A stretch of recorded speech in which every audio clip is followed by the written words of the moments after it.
Thank you, Caitlin. Thank you guys for joining us.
Hmm?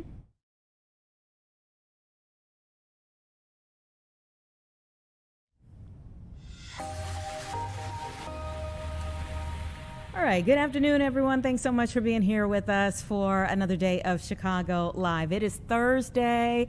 We had a few gremlins in the system, so thanks for bearing with us for the last couple of minutes as we were working through those. But hopefully you can hear us. You can see us all right now. So let's just move forward with our program here. I'm your host, Anita Blanton, and I'll be with you through 4 p.m. So we have plenty of great conversations to come. Let me tell you a little bit about where we're going with things in this first hour. What is the song like? Getting to know you, getting to know all about you. We're going to talk about what to know about gas. I know. No, I don't mean like gas, like, gas and electric, but like your human body, okay? Your human body. We're going to talk about that a little bit later. There are really important things to know when it comes to your health and that aspect of it, okay? So we're going to talk about it. We're going there today. That conversation is going to be right around 1:45. Also, really nuanced story that we want to talk about around 1:30 about a free statewide digital library. Now, on the one hand, you might think, wait, a digital library, is that, gonna put the libraries that we see every day out of business? But on the other side of things, is it actually going to help so many people throughout our state, especially in rural areas where there may not be a library? Does it open up new opportunities for people who can't even access a library? So we'll get into all of that. We're going to bring in our own Sylvia Perez right around 1:25 to talk about the big headlines of the day. Got to talk about SpaceX and their IPO. That should be happening around 1:15. That's a really interesting conversation as well. Their initial public offering IPO that's happening this week, set to be the biggest ever in history. And so I'm looking forward to hearing more about that. Wall Street really gearing up for that to happen here. I guess I would say who would have thought, but a lot of people thought that at some point in time this would happen. But so here we are. It's coming up this week, and we'll talk about it. We also anticipate any moment now that Alderman Wagaspak will be joining us. There's a really interesting and vibrant proposal for an area of land here in the city to change it all together. And, you're talking about retail, we're talking about residences, high rises, all of those things that could be coming to Foundry Park. And it is a mega development.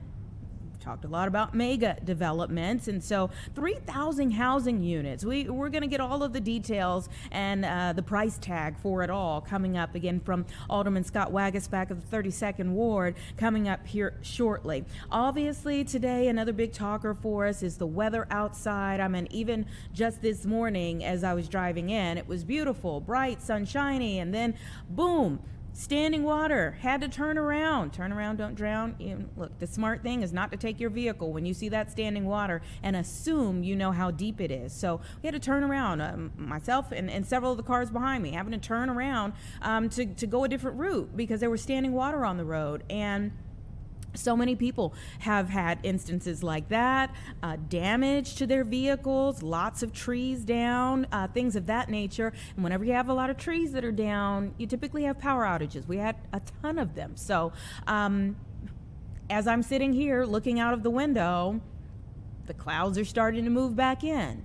And we do anticipate more storms rolling back in. And so we'll talk a lot about our weather forecast today as well. All of those things are to come in time, everyone, as we just see a lot of different things that are happening here. Now, as we're talking to you here online, on air, the World Cup is going on. Today we have Mexico and South Africa that's getting ready to start up here shortly. The commentary's already gearing up. So just so you know, during the, I think it's 39 days of the World Cup, the programming that we typically have on air moves over, whatever time it is, it moves over to Channel 50 here in our area. But of course, we'll have you covered online at any point in time. So you don't have to kind of go between. You can hop right online if you want your TV, I've got several screens in front of me right now. If you want one screen on the World Cup and join us here online so that you can be a part of the conversations that we're having,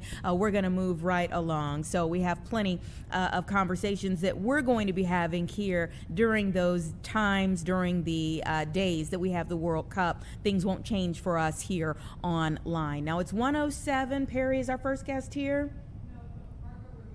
Okay, we're still waiting on our first guest to join us. Again, that is expected to be Alderman Scott Wagasback, and as soon as he joins us, we're going to bring him into the chat. But as we're having this conversation and waiting on him to join us, Secretary Rubio is participating in the signing ceremony for the UFC Championship. And you know this is a big match with a big location in D.C. coming up here shortly. So let's listen into a bit of this.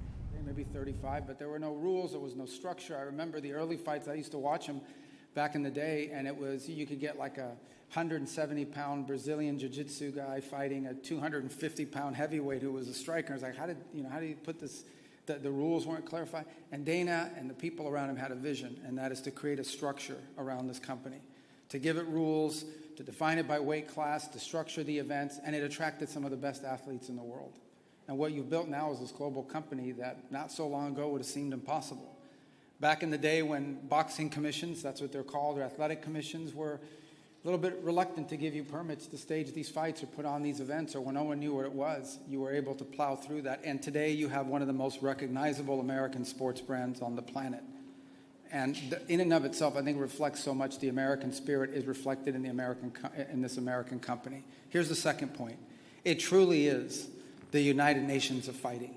If you think about the number of countries that are represented, and I think that roster will continue to grow, Lawrence, I really do. I think the number of people and champions you're going to get from around the world will continue to be added.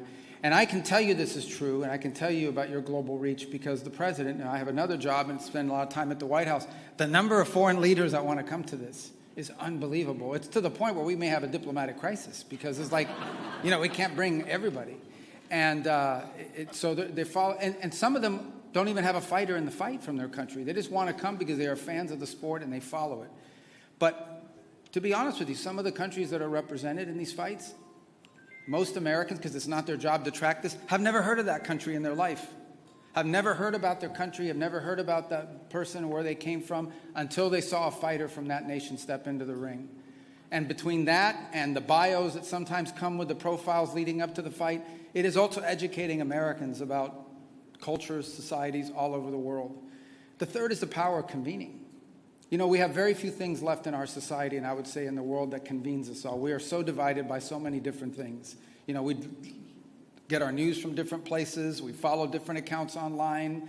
We do everything separate from one another in this country, and I would say increasingly around the world. We are so polarized. There are only a handful of things that bring people together in one place at one time, united by their interest in one thing. We need more of those. We need more of those forums and those settings in which we can bring people together to enjoy something together and find something in common.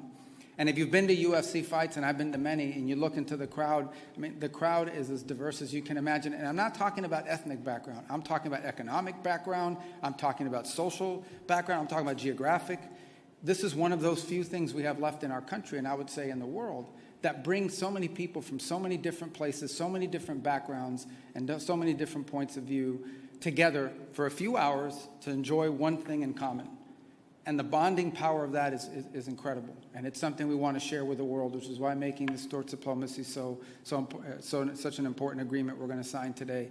The last point I would make is it is my view, and I am very impressed by a man who's 6'9" or 6'10" that can run like a gazelle and dunk a basketball. Although if you're 6'10", I mean, the rim is only 10 feet tall, so you're halfway, or more than halfway there. But I think NBA players are incredible athletes. I always say that there are plenty of people in the NBA that could play in the NFL, and I love the NFL, but I don't think there are very many people in the NFL that could play in the NBA. But it is my personal view, that some of, if not the greatest fighters, some of the greatest athletes in the world are the men and women on your roster. Because it doesn't just involve endurance and strength, it involves physical courage, it involves the ability to fight through pain. In fact, was it in Miami a few weeks ago? We were watching one of the fights, and I don't want to call anybody out, but I think the guy, did he tear his ACL in the last fight? His knee was hurt. Like, he would not have made it to that second round. And he scored in the last 30 seconds a knockout. You think about the courage. Like, if I tear my ACL, like, I'm done, right? Most people, like, you tear your ACL or you blow out your knee. He blew out his knee. You're done. And this guy went another 2.5 minutes with a blown-out knee and scored a last-second knockout, because if he probably doesn't even make it out of the corner in the second round, because he's in danger with a lame leg like that. Think about the courage that takes. Think about how inspiring that is for the crowd to see something like that. It speaks to the human spirit, and you very rarely get to see that. All right, listening in there to Secretary Rubio as he is preparing for the signing ceremony for the Ultimate Fighting Championship at the U.S. State Department. And of course, the match will be there in the lawn of the White House. The setup is already underway. It's massive. You can see it for miles. Well, we've been able to see it from so many different vantage points. And as Secretary Rubio was saying here, this is one of the few moments that sports, are kind of still territory that thousands of people can join together and enjoy something in common these days. And so we're obviously going to hear way more about this UFC match that's coming up over the summer.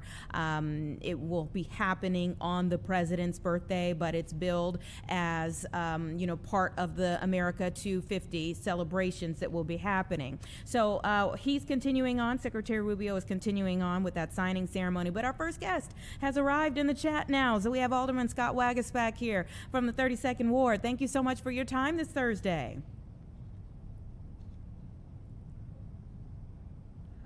Alderman, are you there? Can you hear me?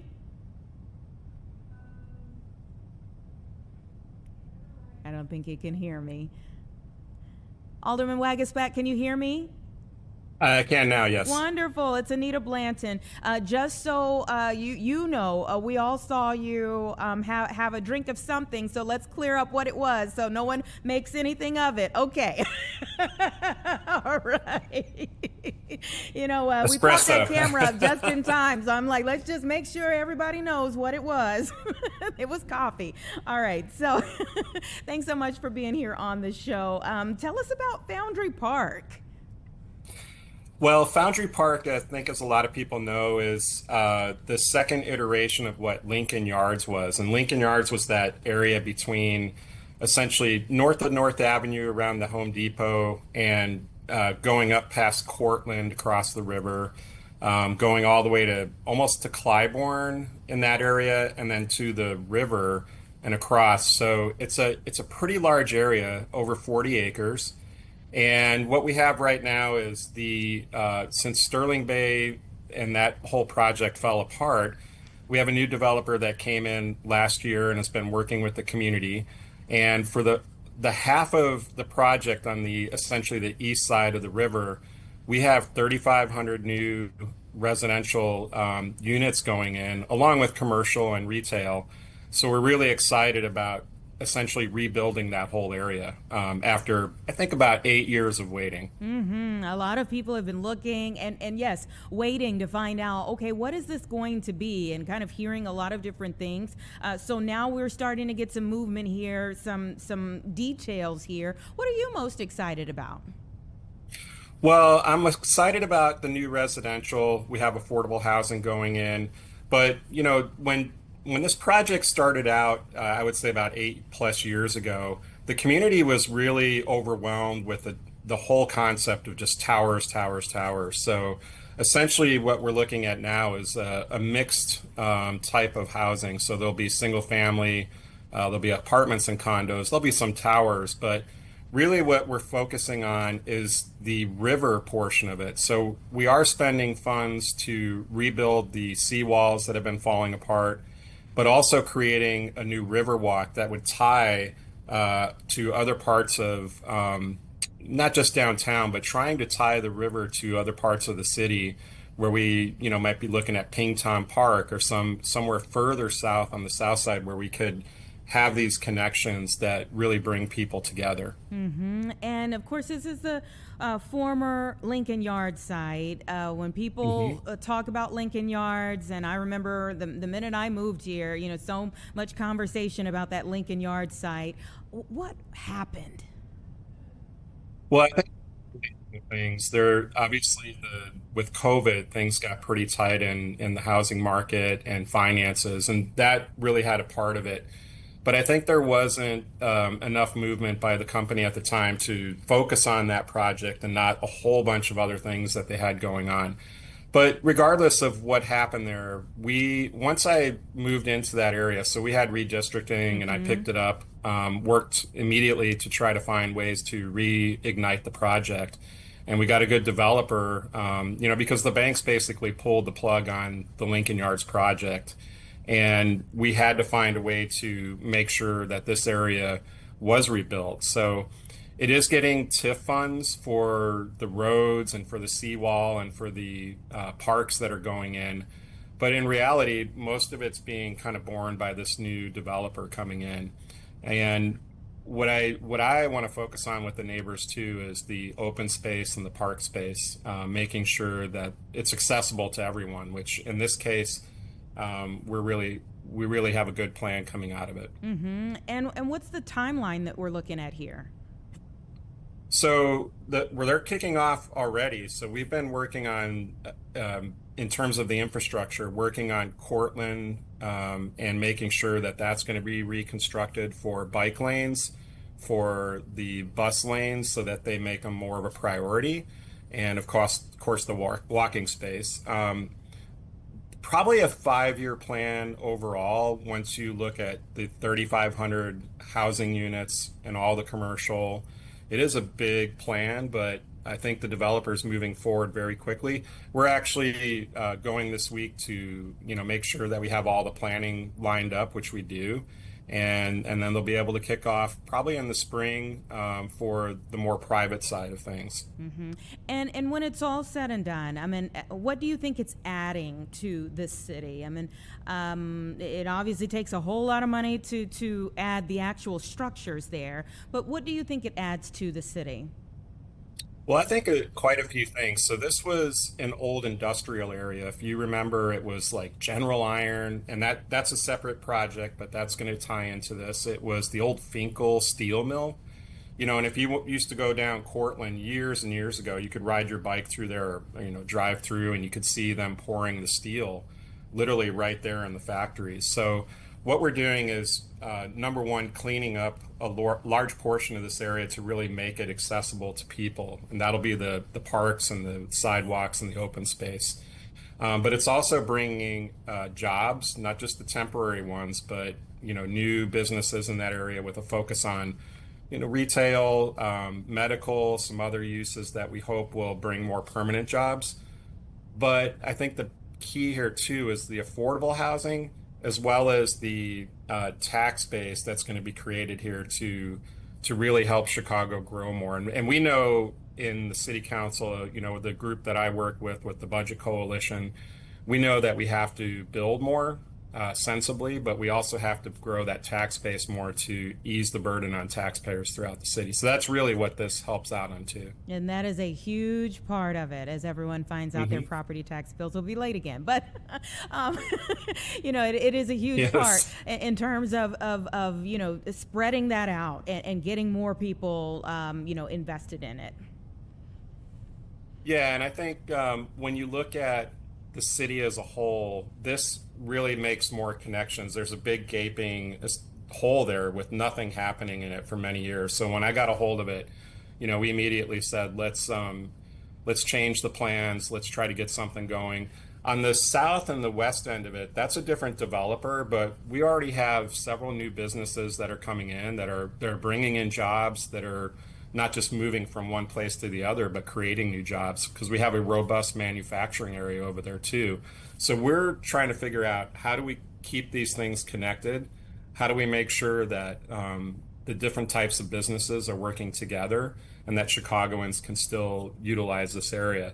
But for us, I think it's a huge boon that I hope translates, and the way we approach this translates into the way we can do things in the rest of the city, because if all parts of the city are kind of clicking this way, whether it's Quantum or, you look at West Englewood and what's happening with some of the projects on Madison, I think it's a good way to connect all these things together and really get the city moving in a different direction. City full of opportunity. Thank you so much for filling us in about this. And it's just good to see and talk about things coming instead of things going. So thank you. Yes, absolutely. We appreciate your time. Thank you. Enjoy Anita. your coffee. Take care. Have a great day. All right. You too. Everyone, it's about 1:22 right now. We're going to take a 2-minute break before we move on with the program.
All right, everybody, just about 1:25 right now. And so we want to get a check on the major headlines of the day. Our own Sylvia Perez is standing by downstairs.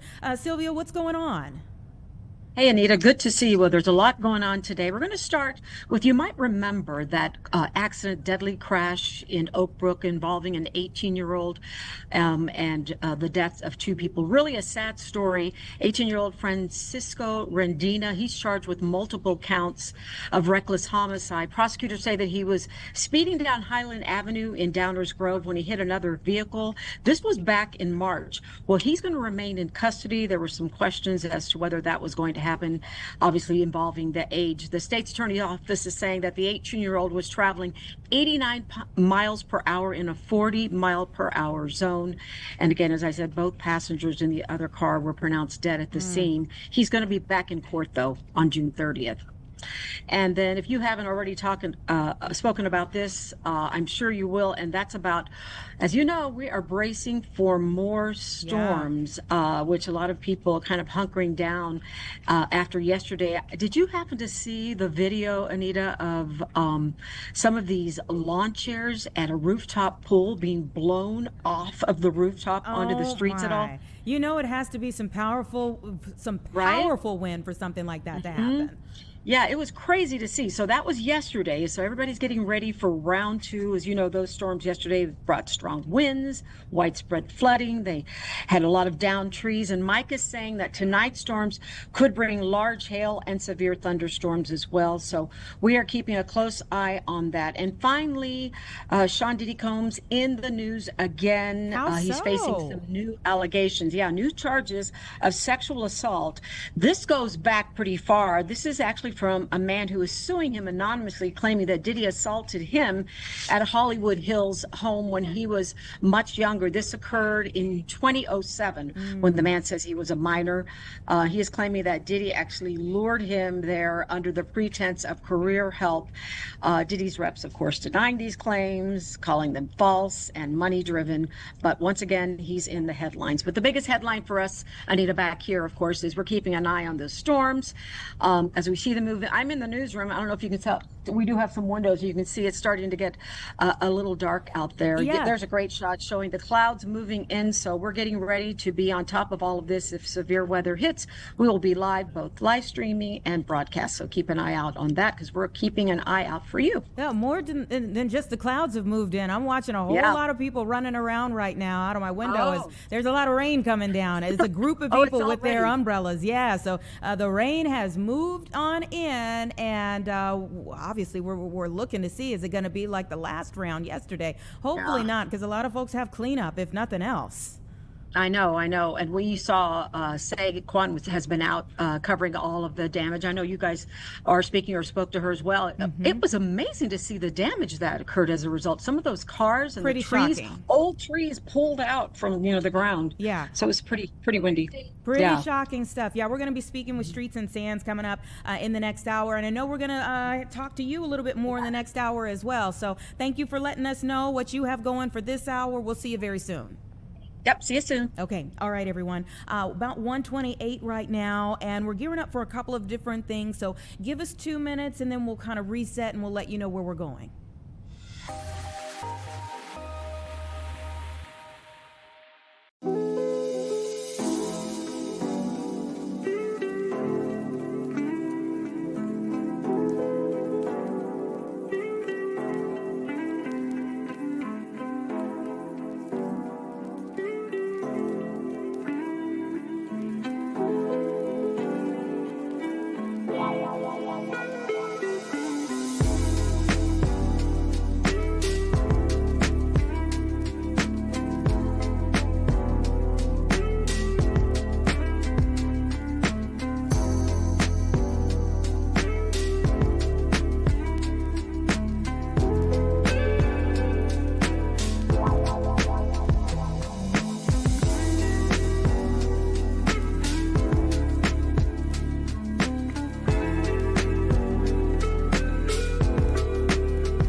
back at 1:30, everyone. Thanks so much for staying with us, and we're going to get right into our next conversation because there's so much to digital libraries these days. I mean, the help that this could provide for so many people who may not have access, like right around the corner or right across the street, to a physical library. This opens up a whole new world for them, just as books open up a whole new world to all of us. And Cynthia Robinson, the executive director for the Illinois Library Association, is joining us for this. Thank you so much for your time. Oh, thank you so much for inviting me. I'm happy to be here. I love this, although I had to think through this and like process it with my producers, because my first thought was like, no, wait a minute, is this going to take the place of our physical libraries? You know, the place that you could go in and sit and explore and find new worlds within books. But this actually does open up a new world for people who may not be able to do that. Absolutely. For many years, Illinois librarians wanted to have a digital library program like we were seeing in other states around us. We're so thankful that the Secretary of State and State Librarian, Alexi Giannoulias, we now have our own digital library program. It's called Illinois Reliability Information Sources, and we call it Iris, like a pretty flower. And the presidents of Illinois now have free access to ebooks, databacks, educational resources, and their local library and Illinois State Library's website. So every public school, academic, and special libraries can use these databases as well for free. I think it's amazing, and I'm seeing 1 million people in Illinois do not live in a public library service area. That's pretty astounding. But when I drive throughout the state a little bit more these days, I can understand it. There's a lot of rural areas that just would not be able to access a physical library. And so if we weren't first, what did you all see in other states that made you say, okay, we can build on that for Illinois? Oh yeah, absolutely. We looked at all the states around us, what they were doing, and so we got a lot of ideas from them, which we really appreciate. And one of the things that I want to tell you about those million people that don't have libraries, many of those are in Cook County. There are other places outside of rural areas. So there are people across the state that don't have public libraries. In 2023, 51% of Illinois libraries reported that they did not even have online-based databases. Wow. Yeah, so Iris can really help to close the digital divide, to ensure that residents have access to their communities. Mm-hmm. Will they have to learn the Dewey Decibel system, though? No, you don't have to do that, but it is pretty easy if you're looking around. And a librarian will always be there to help you. That's what we do. I love it. So Iris, is it already available now? I mean, was it instant that it was available, or are we still like working toward it? It is fully out there. It took a while to go through this and to go through the whole situation, but now it is out there, and it's really exciting. When you have a chance, just dig into it. There is so much information. One of the things that I think is going to be great for students is that they're going to want to get in those databases and resources for your work at school, right? But the library isn't open 24 hours. But the resources are there. So when it's like, it's due tomorrow morning and I got to get this done, this is where you can go and get that information. No one ever waits till the night before. Right, exactly. Just, it's 10 o'clock, I'll start dining out, right? Now, I would love to know. I mean, this is a starting point. Do you all still have some goals from here for this, or for the Library Association in the state? You know, we're so excited about this, and I know that we will be working with the state library to make more possibilities for our organizations. Mm-hmm. It's amazing, you know, all of the things that are kind of becoming available for people in the digital age. Do you have any concerns? Because with the digital age, lots of opportunities. I mean, I think opportunity, I always try to find, like, what is our word of the day? And today it seems like opportunity is that. So lots of opportunities that come with it. But then there's more safeguarding that needs to happen as well whenever you open up digital possibilities to people. So how have you all addressed that? That's a very good question. I hadn't thought about that. I think we're just so excited about having it in front of us. But one of the things that I think will be very, very successful is our ebook program. We have thousands of ebooks covering projects like history, finance, literature, cooking, travel, self-improvement, and much more. So we're going to be adding more things, more information as we build it along. This is awesome. Now, do you need a library card to be able to access all of this? Walk us through how exactly, and is there a cost to check out books digitally? No, no charge at all. The resources are available to everybody. You can do it from your house. You can do it at the library. You don't have to have a username or a passport or a library card, but we would really like it if you had a library card also. And we we're very excited about this because it's so easy. If you do have a library card in Illinois, anywhere in Illinois, you can log in with that. So you can like trade what you're doing and what you're checking up with your library card.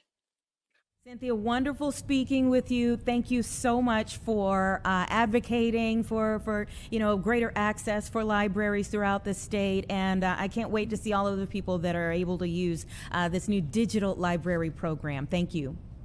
All right, thank you. And I'd like to ask everybody to visit their local library, see what's going on. It's summer reading time. Go find a good book. Absolutely, at any time of day. Thank you so much for your time today. We appreciate it.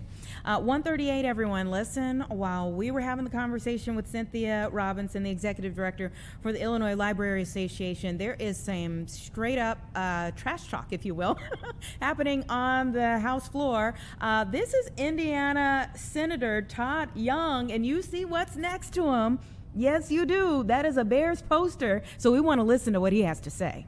1,768 criminal illegal aliens have been released in the state of Illinois just over the last several months since January 20th. Compare that with my state, where my governor, one of his very first acts as governor last year was to sign an executive order, and he told the Indiana State Police that in Indiana, the state police and all state agencies will assist President Trump and the federal efforts for mass deportation to get violent, illegal criminals out of Indiana, get them off of our streets. That's the type of leadership that America is looking to, and the opposite of the type of failed leadership that you see coming out of Illinois. I wanted to read just a couple of statements from leaders in my state about this historic announcement because it's such a big deal for us. The Chicago Bears moving to Indiana. Governor Mike Braun said, "Hoosiers, help me welcome the Chicago Bears to our great state. We look forward to building a partnership as strong as the 1985 Bears defense, creating opportunities and economic growth that will benefit our state and the Bears organization for decades to come. An NFL franchise in Northwest Indiana will be an economic boost to the entire region like we haven't seen before." Governor Braun went on to say thank you to Speaker Houston, the legislature, and Mayor McDermott for their partnership. I also want to thank the entire Chicago Bears organization for their partnership and commitment in making this move a reality. Welcome to Indiana. The Speaker of the House in Indiana, my friend Todd Houston, who represents a state house district on the north side of Indianapolis and in Hamilton County, north of Indianapolis. Speaker Todd Houston was pivotal in the efforts at the state legislature to round up the incentive package to lure the Chicago Bears during the last session. Deserves a lot of credit for making this happen, for his leadership. Speaker Todd Houston said, I am thrilled the Bears ownership voted to develop a world-class stadium facility in Hammond. This will be a transformative project for Northwest Indiana, benefiting the entire state. The Bears have been transparent and terrific partners throughout the process. Local elected leadership in Northwest Indiana and their constituents have been tremendous partners in making this happen.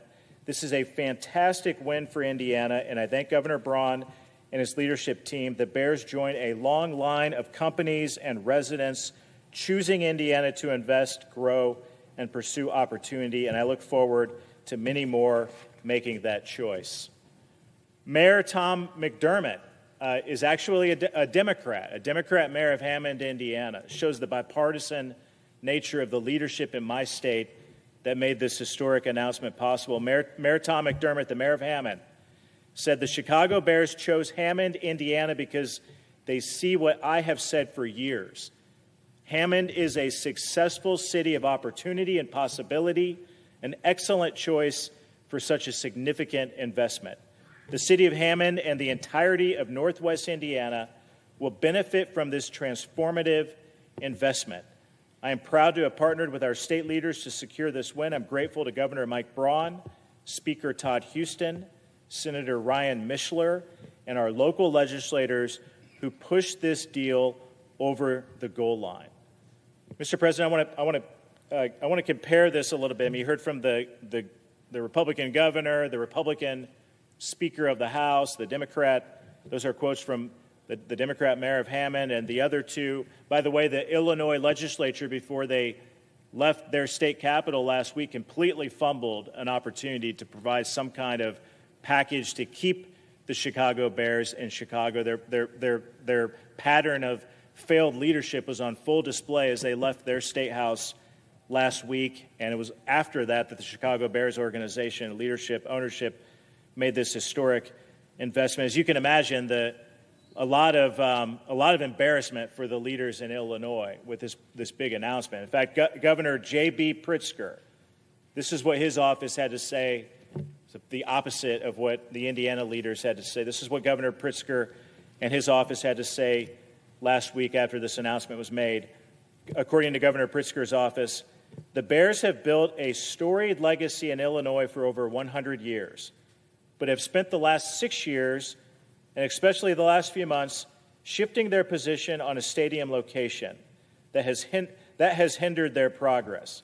Mr. President, he's blaming the Chicago Bears for his own lack of leadership. I mean, this is embarrassing for a guy who fancies himself as a potential presidential candidate in 2028, and his biggest legacy for J.B. Pritzker is that he lost the Chicago Bears to Indiana. I mean, how embarrassing for a politician to have to live up to that.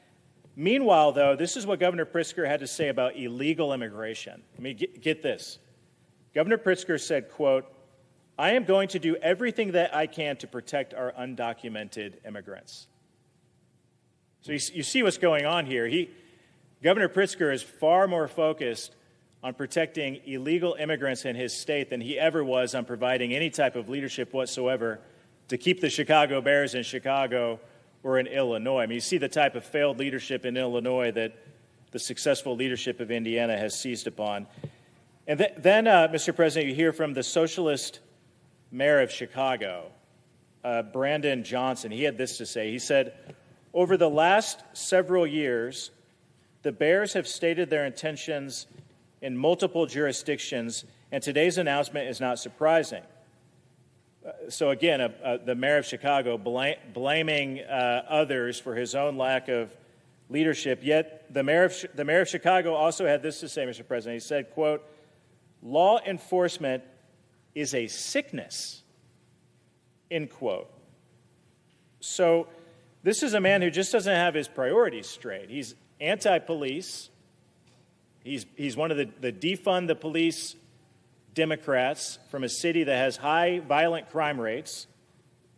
And he's mad that the Chicago Bears are saying we're leaving Chicago and Illinois because there's a better deal to be had in the great state of Indiana, 30 minutes away from where we're currently located.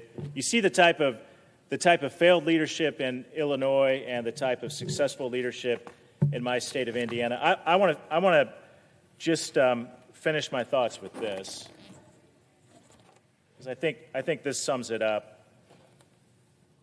Another great Hoosier, Pat McAfee, he sums this up quite well as we talk about what Indiana means, the type of leadership that we have in Indiana, how we've seized upon this incredible historic opportunity, and why the Chicago Bears have said enough is enough of the failed leadership, the policies of the high tax, anti-family, anti-police, defund the police, left-wing policies of Illinois. Pat McAfee sums this up quite well. He says, Indiana has always been open for business.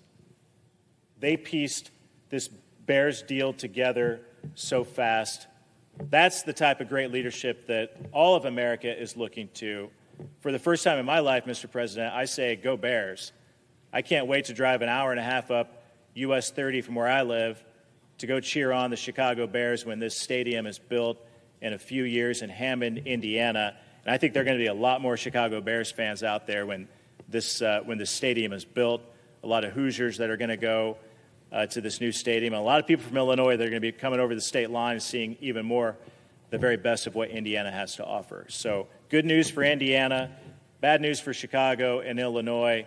But you can't when you hear statistics like that, you can't blame the Chicago Bears organization for making the decision that they did. With that, Mr. President, I yield back.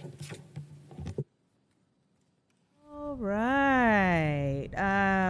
Is that spiking the ball? I think so. My goodness. Tell us how you really feel. That was Indiana U.S. Senator Jim Banks who was speaking there on the floor. And really, I mean, if we thought, I mean, just yesterday, we were still hearing Illinois legislators and Governor Pritzker say that, you know, he's open to special session, calling a special session. If you speak to many of the Illinois legislators, they're all saying there's still a chance. That didn't sound like it. That's coming from Indiana, but that sounded like a closed door. Now, the Bears, for their part, their statement did not really sound like a closed door, but Jim Banks making it very clear they believe that this is a done deal for Indiana there. He read off Governor Braun's welcome to Indiana to the Bears.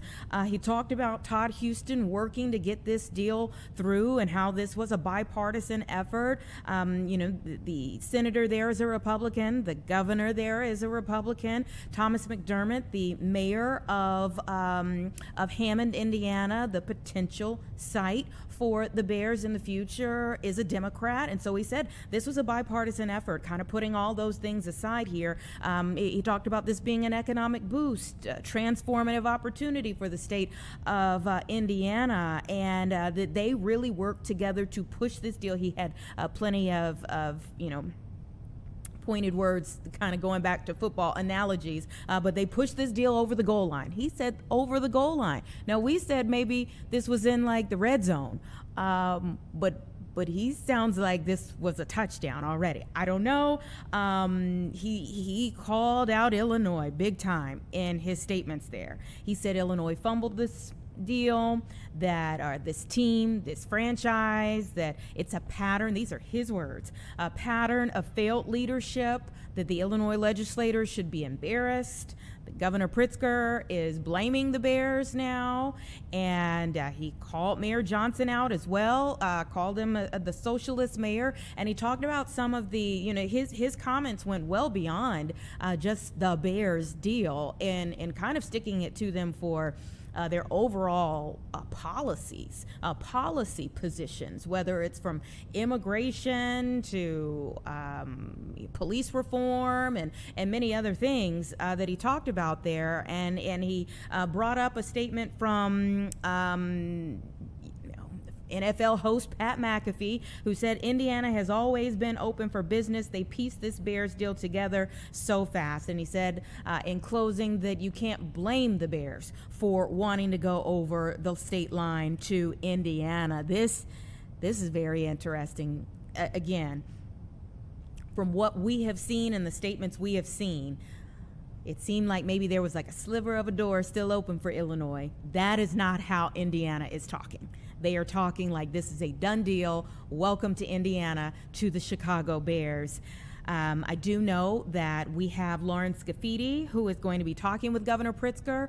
Hopefully we can put a phone call into her very quickly and get her response to some of these things that were said, so that we know a little bit more about his response to, again, what I don't think anyone else could say is anything other than spiking the ball in Illinois' face. I mean, to be an Illinois senator, Tammy Duckworth, Dick Durbin, sitting there listening to that was a lot. That was a lot.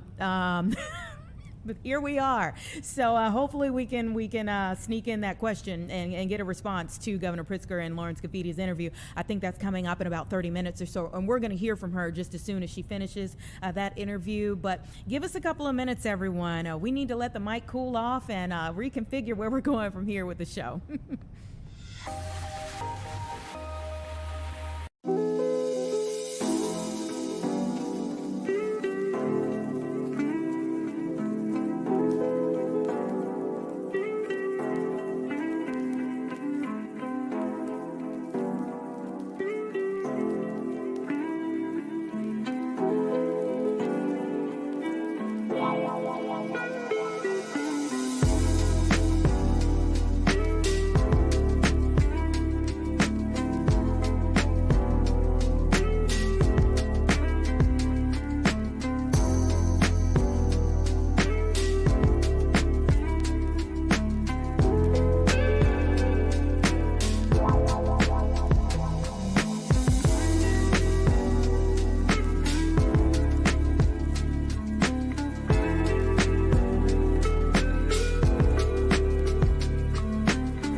Okay, welcome back, everyone. It's about 1:54, and we're going to try to get in this final conversation of this hour here, and in the final 6 minutes or so that we have for this hour, we have Dr. Jewel Gatza from the Florida Wellness Institute, who is joining us to detail and help us to know our bodies maybe a little bit better. Thank you so much for being here. Hi, thanks for having me. So I'm, looking forward in a lot of ways to finding out a little bit more about how gas, flatulence, actually works and can tell us more about our health. Well, I'm here to explain it to you. When you eat food, you should have enough digestive enzymes to be able to break down that food, get the nutrition from the food into the bloodstream, and this is how your health maintains or how you get your health back. It's just very simple. You must be able to break down those foods with enzymes and then push out the toxins out of the body. When somebody experiences gas, that generally is a sign that says whatever you just ate, you didn't break down properly. So there's all sorts of studies, there's all sorts of crazy things to measure gas, fine. But just know that if you're eating things that your body does not have the ability to break down, whether it's just a poor choice on food, overwhelming amount of food, something that maybe you're sensitive to, or how most of us are, our food and our soil isn't the same as it used to be. So we aren't getting the nutrients to even make our bodies as healthy as they should be. So a lot of us are lacking digestive enzymes. My number one nutrient that I've been twisting every one of my patients' arms to take for 35 years has been a high quality digestive enzyme, because if you can get the nutrition from your meal, then you're the better off than trying to take them from a bottle. Now, when you say digestive enzyme, and you mentioned from a meal, but is that prebiotics, probiotics? If not from, not from eating, if they're taking like a supplement? Yes, taking a supplement. The one that I use is called Absorbade, and it's an all vegan formula. So it's all the different ethnicities that came from this to this country and brought along all the ways that they digest food, whether that's sauerkraut from Germans and kimchi from Koreans and the turmeric and the ginger and all the different ways. Here in the United States, we use the sauerkraut, the coleslaw, pickles, all these fermented foods will aid in breaking down your meals. So each one of these cultures came along with this. So what they've done is they've put these basic nutrients into a pill form, and when you take it with a meal, you aid your body into actually absorbing 71% more of your meal than you would if you didn't take them. Fascinating. What was it again? Absorbe? It's called Absorbade. It's by a company called Nature's Sources. You can go to the website, which is nature'ssources.com. You can read about it, but I think it's more important than taking a multivitamin, since a multivitamin it's great, it's good to have it, but wouldn't be better to get all the nutrition that we're supposed to be getting from our food as compared to trying to get it from a bottle. And so if someone has frequent flatulence, that's saying that they're not absorbing or not breaking down their food, that their body is not breaking down their food. That's right. And in turn, what that does is they're absorbing more toxins. So they're absorbing things that they should have been pushing out of the body. It can cause inflammation, pain, swelling, gas, bloating, indigestion, heartburn, acid reflux, constipation, diarrhea, you name it. Any of those symptoms simply means whatever you're eating, you're not breaking down. And then you have to just untangle why. You can certainly take things over the counter to try to just eliminate it, but that doesn't mean you fix the problem. You must actually get to the source of why it is that you're gassy. And when you handle that, you'll find that your health can really take a zoom to the sky, because digestion is the key to really having a healthy system overall. Yeah, so like Gas X would solve your acute issue, but it wouldn't actually get to the source of the problem. Correct. For instance, let's say somebody has a dairy sensitivity, and yet they continue to eat dairy. They can take the Gas X, but the dairy itself is irritating the intestinal tract. It's the thing that's actually causing the problem. So you're better off eliminating the dairy, allowing the system to chill out, work properly, absorb nutrients from your other meals, and let it repair. But no one should be bloated, no one should be gassy, no one should have acid reflux and heartburn and constipation and diarrhea. Those are all just signs and symptoms of how healthy are you. And if you have any of those symptoms that are happening very frequently and common, it is very common, but it's not normal. So don't buy into it just because there's lots of products out there that can handle the symptoms. it's to be concerned about and to do a little homework to figure out what's causing it. Yeah, but especially as a woman, you could be bloated for any number of reasons on any given day. And yes, obviously, it is something that you take to your doctor and find out what is the cause for that given day. But yeah, I mean, bloating alone could point in many different directions. Absolutely. The first thing that I have people do is clean up the diet. Eat a lot of protein, have steamed green vegetables, stay away from salads, don't have a bunch of fruit, stay away from the carbohydrates. So it's basically cooked protein and cooked vegetables. Just to start, just give your body a break. Lots of water and knock out everything else. There's your start. Now add in the Absorbate, add in those enzymes, and start to see that you're digesting better. A lot of these symptoms are starting to go away. Then you can introduce other foods, and the day you get gassy, figure it. Keep everything very down the line here, but I mean, does smell have something to do with things not like being more or less broken down in your system? Yeah, true. And, back in the 50s, they taught children in health, to take a look at their stools every day and to actually judge how healthy they were from just taking a peek. And, seeing, was there a change? Was there something, different about the smell, the odor, whatever?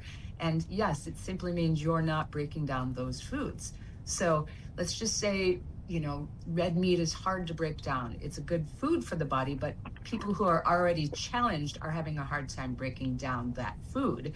So you can eat a bunch of red meat, have a problem with, having it, smelly, having too much odor, and it's simply because you didn't have the enzymes to break down that meat for that meal, and adding the digestive enzymes really makes a big difference. And then you get the benefit from eating that food.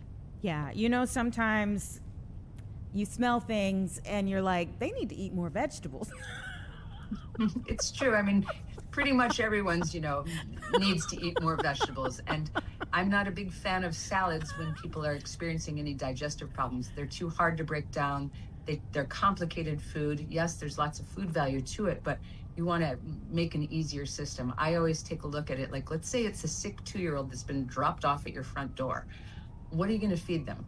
You're going to feed them protein. You're going to feed them cooked vegetables, lots of water. You're not going to eat a bunch of cereals and breads and carbs and, feed them a salad. You want to make it just easy food. And if you treat your bodies like that, within a week or two of just eating that way, you'll notice that a lot of the symptoms that you were experiencing start to calm down. Now, can you stay on to that diet? Absolutely, yes. And when you're adding in things, just notice, what did you add that caused a problem? Beans are difficult to break down. They usually need to be soaked for a day or two before you actually cook with beans. And we get beans in cans. We don't generally follow those sorts of rules. Mm-hmm. We haven't been taught that here in this country so much. We don't, use beans as the first source of protein. But they can be broken down so that the cell wall is more digestible. But in general, people, the big joke about eating beans and having gas. Good for your heart and... It's because we don't soak them, and we are lacking digestive enzymes. When you really talk to anybody who's willing to admit it, I would say 8 out of 10 people have some digestive complaint. And when you do really just say, this is not normal, it's just common, you then can, start to change it up and say, okay, it shouldn't be this way. You shouldn't be burping all the time. You shouldn't have all these different symptoms. If you're bloated, why? Ask why. Don't just take something and cover it up. Very interesting conversation. I should say enlightening conversation. Thank you so much for your time. We appreciate it. Thank you. Appreciate you. All right. Take care. It's just about 2:05, everyone. We're going to take a quick 2-minute break. Our next guest is already on the line, so stick with us and we'll get to that.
Okay, welcome back, everyone. 2:06 right now. We have Cole Stollard, the Commissioner for Streets and Sanitation here in the city of Chicago, who's joining us as we have a day where we're already starting to see more people have to run around and dodge more raindrops outside, and others who are trying to get cleanup together from last night's storms. Can you let us know where things stand in terms of the storm damage that you all have been able to at least catalog? Yeah, sure. Good afternoon, first of all, Anita, and thanks for having us. We have over 6,000 tree emergencies, and a tree emergency can be from the most serious one of blocking the street to a tree that's on a house, to a tree that's blocking a sidewalk, to branches that may have fell. So there's a variety of them, but right now we're focused on opening up streets. We have over 300 blocked streets throughout the city. This storm did not pick a certain side of town to wreak havoc. It pretty much hit all 50 wards, some worse than others on the southwest side and the southeast side. To say that they faced the most of this impact. We're going to continue to work. Our crews are out. You know, we have over 60 different crews out throughout the city. We're going to continue to open streets. That's the goal. We're watching this next storm that keep popping in and out, and then there's another one supposed to be tonight. But we're gonna be at this until we get the city back in good shape. Yeah, the last message that we got from our meteorologist here, and we'll get another update shortly, but was, yes, to your point, 2 rounds of storms expected today, severe weather possible from late in the morning through early overnight, and all things are on the table here. For this evening, the biggest threat, damaging tornadoes, will be between roughly 4 p.m. to 8 p.m. So how do you all factor in another possible 1 to 2 rounds of very serious storms as you navigate 300 block streets already? Yeah, we're just going to continue to get at it. We ask people to, be patient with us. Call those in. Call using 311. They have the Shy 311 app, or by visiting 311.chicago.gov. So there are ways to put stuff in. Be patient. We ask for patience and grace on this one, but we will continue to work through the weekend and into next week. This is a big cleanup. This is going to be an effort. We're getting help from our friends at OEMC, CDOT, Water. We're all in this together. This is a effort that's done by a lot of departments. It's not just streets and sand. There's a lot of departments in here. Water's out, making sure the viaducts are in good shape, because they're saying we could see up to 1 inch of rain. So there are, you got light. If I can get any message out, it'd be cautious around the trees, but also when you're driving, make sure you're stopping at the stoplights that may be out. Allow yourself some time, and just please be careful. And are you all running into, we have an aerial flood watch for most of Chicagoland with the 1 to 3 inches per hour with thunderstorms today. Have you all been running into standing water in some places?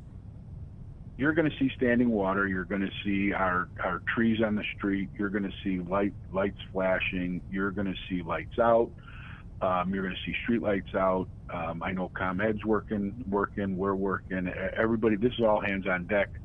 The mayors give us the tools to do the job, and we're just going to continue to provide and do service for the citizens and people that are visiting the city too. And as you have been getting reports, what is the worst situation that you all have come across thus far from yesterday's storms? Everybody has worse situations. You have crushed cars out there. You have trees on houses. You have trees blocking sidewalks. You have trees blocking streets. We had a tree blocking 2 lanes of DeSable Lakeshore Drive yesterday over by the museum. It's just we're out there. No, we just want everybody to be safe. Make sure you check on your seniors. Look at your seniors, because the power's out. The power's out in places. It is warm. Check on those seniors. This is a great time. Do what Chicago's. I say this often when I have the opportunity to speak. Just do what Chicagoans do, and let's look out for each other in these times of concern, and check on those neighbors, and have conversations with those young ones. Don't go playing in those trees, that are down laying there, and be careful and look both ways before you cross the street, because there's a lot of stuff out there that people have to pay attention to. Yeah, I mean, it's often said that sometimes the most dangerous, few hours are after a storm. The storm itself could be a problem, but there's a lot of danger on the opposite side of storms as well. I mean, how do you all approach areas where you have a tree down, but you also have lines down versus just a tree down that may be on, yes, a car, and that's very serious in and of itself. But how do you approach when you've got that added danger of lines down? We work with ComEd. Last night we were working with People's Gas, because you have to use a specific type of equipment with hydraulics on it because of the gas and our equipment sparks. So there's a bunch of safety aspects. Safety's number one. Safety's our number one concern. And we just ask people to be patient with us, know we're there.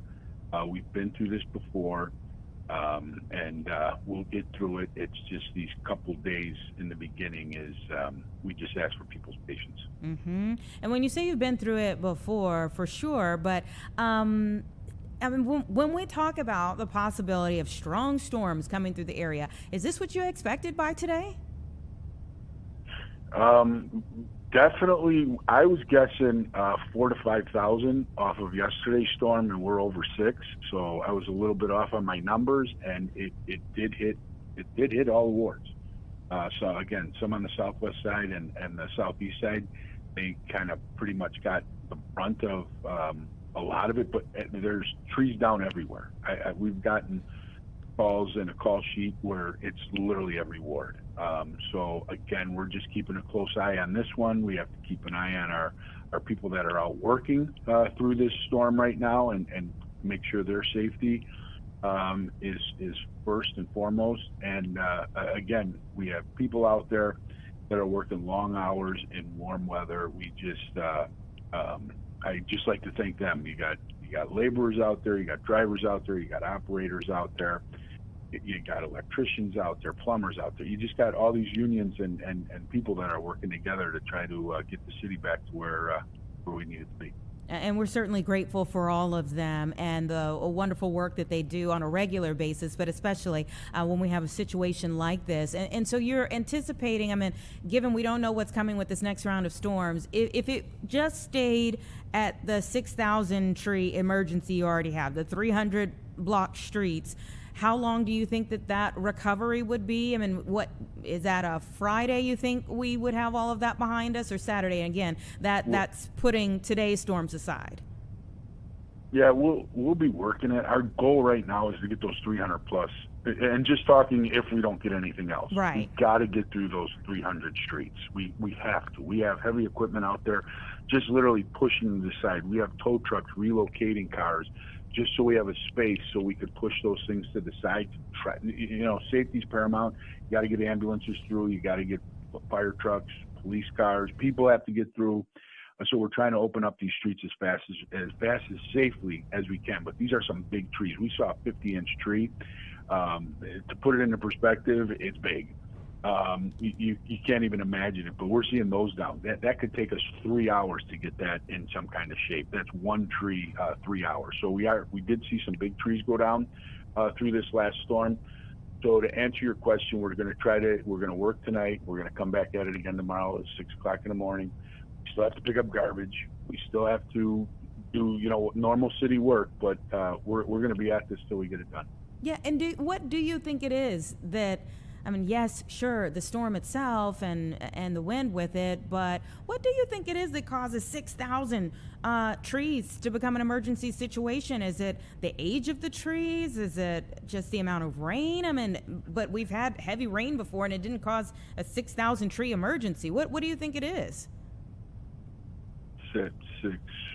60, 70 mile an hour winds, with water on those trees.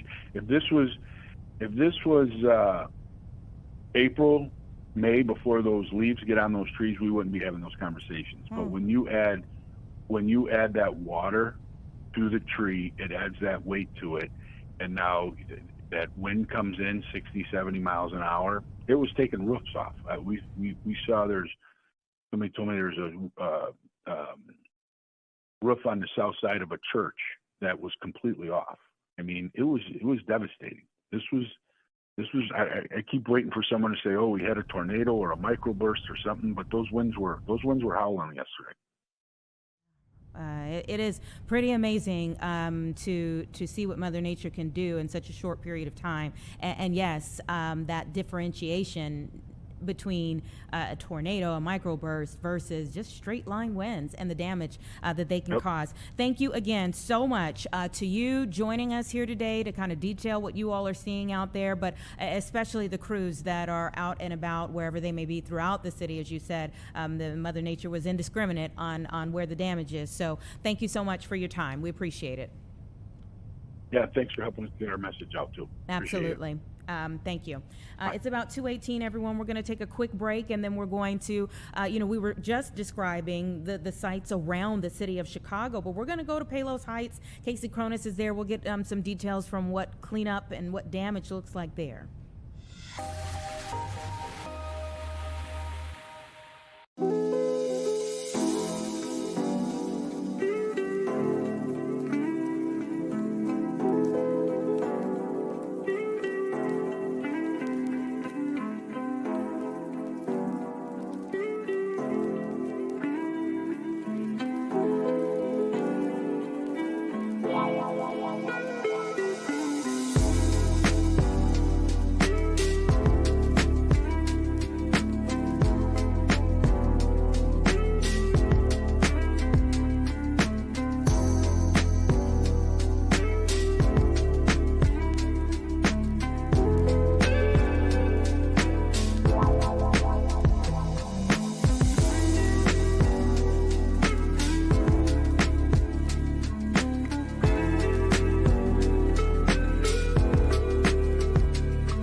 Okay, welcome back, everyone. It's just about 2:20 right now, and it really is amazing what we have seen over the last 24 hours in our area connected to storms. I mean, when we talk about storms that are getting ready to roll through, I know a lot of people anticipate like, oh, it's going to rain. Like, we've got a significant damage. You just heard us talking about what's going on throughout the city, the coordinated effort from so many different agencies throughout and departments throughout our city to get 6,000 trees that all came down out of roads, 300 roads that are blocked, and off of cars and off of homes, and all of those things that happened from yesterday's storms. But of course, it's not just the city of Chicago that is enduring that type of cleanup effort in the midst of getting ready hurriedly for the next round of storms. We also know that Palos Heights, there's quite the scene there as well. Casey Cronus is live there right now. And Casey, tell us what you've seen, who you've talked to thus far. Hi, Anita. It really is a mess here in Palos Heights and so many other southwest suburbs. After last night's storm, and residents once again are bracing for another round, it is pouring here. It's settled down just a little bit in the last 15 minutes or so, but it was just downpouring about 30 minutes ago. We today are focusing on the power outages. So in the last 24 hours, 450,000 customers were knocked out of power. ComEd executives held a press conference this afternoon in Palos Heights, one of the neighborhoods where you could just see downed lines all across different blocks. So we spoke with a ComEd executive who tells us that they are working around the clock to get power restored. I just checked the outage map again. There's about 4,500 outages left. That's about 130 to 140,000 individual customers that are still without power. And Anita, get this, despite how quickly they are working to try to restore this, they said they don't expect all of the outages to be restored until Saturday at 11 p.m. Oh, wow. I thought you were about to say 11 a.m. 11 p.m. is a little bit more. So we're looking at 80 plus degree temperatures out there for people who do not have AC or who can't use their refrigerators, food that will go bad very quickly. What types of plans are being made or are already available for people who may need to leave their homes for at least a short while? Yeah, so officials here are first asking that any residents check on their elderly neighbors, senior citizens who might live on your block, just to check in with them and make sure that they are okay, make sure that they have somewhere safe, cooler to be. Now, the Palos Heights, the city of Palos Heights has opened up its rec center as a cooling center. They opened that up at 7 this morning. It'll close at 11 p.m. tonight. So they are closing it during the nighttime hours when people's home temperatures have gone down a bit, but they will open it again tomorrow if they need to. And we expect they probably will end up opening it again just because of the storms that will be rolling in tonight. So there's a cooling center. ComEd also has chargers that they are providing so that people can charge up their devices. And we spoke with residents who say they've already cleaned out their refrigerators and they are just doing the best they can to stay cool. A lot of neighbors were actually outside today because it was more comfortable outside than inside. Wow, that says a lot. And as you were traveling up there and kind of looking around, I mean, what was going through your mind? What were you actually seeing? You know, so many downed trees, a lot of downed lines. People have actually made very quick work of this. And a lot of the blocks that we visited here in Palos Heights were pretty well cleaned up. We spoke with one woman who was actually at a neighbor's house with her husband helping to chop down their tree. And they said that, you know, in this community, they're really all trying to chip in and help each other. Of course, it's hard to beat this heat when they don't have AC inside. And of course, they're working hard outside. But a big mess here, though they are making quick work of it. Thank you so much for giving us an update, and we'll see you at 4 and 5. See you then, Anita. Thanks. Okay. All right. Take care. Froze right in time. But we are going to kind of transition from what we've already seen to what we are seeing right now and what is to come. We have Sylvia Perez and JD Rudd standing by downstairs to give us an update on where we are as we keep talking about next round of storms. What are things looking like? Yeah, Anita, JD was walking by. He's keeping a close eye on everything. He had told me what was going on, but I thought, let's hear from the man himself. So what can we expect? This is going to be similar to yesterday. When we get the line of stuff to come through here, it's going to be very in and out and quick. The rough time window, we've got actually a thunderstorm warning right now in our southern zones. That's going to move through. That's kind of the first round. The main round, the more concerning, severe round, likely between 5 p.m. and about 8 p.m. tonight, with a sweet spot of about 6 to 7 p.m. right over the heart of Chicago. Okay, but we're under a tornado watch here? Yeah, so watch for a tornado is in place until 9 o'clock for pretty much all the viewing area. Remember, a watch means to watch out because conditions are favorable for development. So, Anita, you were talking to the streets in San about everything that's gone on, and you were talking to Casey about the power outages. And JD, your concern is that it could be even worse. You're expecting it to be much worse today than yesterday was. Yeah, I mean, if we get these tornadoes, that's the kind of the setup that we're worried about. That would cause problems. But then just this wall of wind coming through. I mean, we saw what happened yesterday. My brain goes to, what didn't we get to? What trees almost got pushed over but didn't? What power lines almost came down but didn't? And now today with this extra oomph could finally do all those things in and cause even more power outages in so many areas. What do we expect then for rush hour? You were just giving us a breakdown of the times. I mean, do you suggest that people maybe want to think about delaying their commute? Exactly. If you can maybe get home sooner, do that. If that's not feasible, which I understand for some folks you just can't, you might be roughing it out for a little while because this line of storms might not clear the bulk of the area until around 6:30, 7 o'clock tonight. So depending upon when you normally leave, you might have to make those adjustments. So, Dean, I got to ask him what sooner is, because we have a lot of people in this newsroom who are saying, so what time is best to hit the roads now?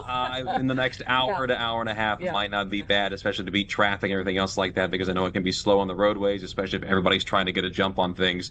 The last thing you want to do is be stuck on the road when one of these storms come through. Yeah. Okay. I'm going to let you go. Sure. I know you're keeping an eye on it. Absolutely. Thanks for that. And you'll be back with Chicago Live in a little bit. Yes, absolutely. You got it. Yeah. So that just kind of gives you an idea, Anita, of everything that's going on. Another story I wanted to tell you about. I don't know if you remember this story last year, and I know this will be close to your heart because, Anita, you are an animal lover like I am, right? Yes, yes. Yeah. So in Homewood Flossmoor, there's a place called Fido's Landing, and it was a home-based no-kill animal shelter. And then they found a new facility there last year, and they had spent all this money, $11,000, to make it work for them. And for whatever reason, it didn't go through. So then they found another facility that they moved in a year ago. Everybody was so excited. And it's the former home of the South Suburban Humane Society.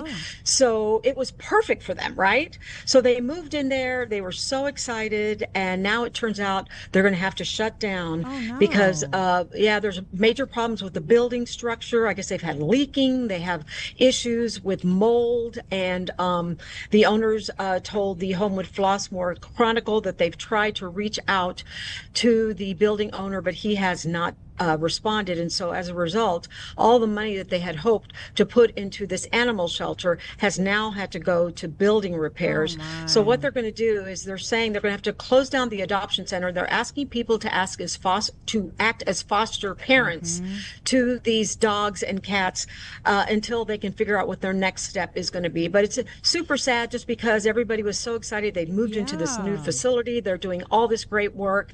And now, once again, it looks like they're going to be homeless. So we'll be covering that this afternoon as well. Yeah, I hate that for them. They do wonderful things. My goodness. And then to have repeat it, to say that you went through something and you're like, okay, we're ready, we're set, a new chapter, and then all of a sudden be hit with this. Well, their story is interesting. Their background story is interesting because they were people who just loved animals. So they actually started a home-based place, and then people started hearing about them and all the good work they were doing. So they started to bring their homeless pets to them, and that kind of led to another thing where people were starting to give them money, and it looked like everything had turned out so great, and now they're kind of back to square one. Yeah. Well, hopefully they get all the fosters they need. I mean, that's a whole nother aspect of it. There's the financial aspect, but just trying to find fosters for all of these animals. Not a good situation. All right. Is there anything else that you wanted to bring us in this hit? No, you know what? Those are the two main stories. I think I mentioned to you earlier too. We had talked about that incident involving that Oak Brook teen that was involved in the deadly crash. Well, we're hearing now that he's going to be remaining in custody. His name is 18-year-old Francesco Rendina. He was charged with multiple counts of reckless homicide, apparently speeding in Downers Grove. He was actually driving 89 miles per hour in a 40 mile per hour zone. The sad thing here, both passengers in the other car were pronounced dead. He's going to be back in court on June 30th, and we're being told that he will remain in custody. Yeah, such a sad situation. It really is. Yeah. Thank you so much, Sylvia. We appreciate it. Thanks, Anita. See you at 4 o'clock. Yep. All right, See you everyone. then. 2:30. We're going to take a 2-minute break, and then we'll see where we're going from here. We're waiting on a press conference that should be starting up somewhere in the next 30 minutes here with Cook County Board President Tony Preckwinkle. She's going to be there with several other leaders for our county, and they're going to be talking through a list of things. So not exactly sure like what one topic. It seems like they're going to maybe go over several topics pertaining to the city. It's supposed to start right now. Obviously, they're at the very least 1 minute late, but we'll see whenever they begin. We'll try to go to it live, but give us 2 minutes and we'll see where we're going from here.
All right, welcome back. 2:33 right now, and the world is getting ready for what could be the biggest IPO, initial public offering, ever in history tomorrow.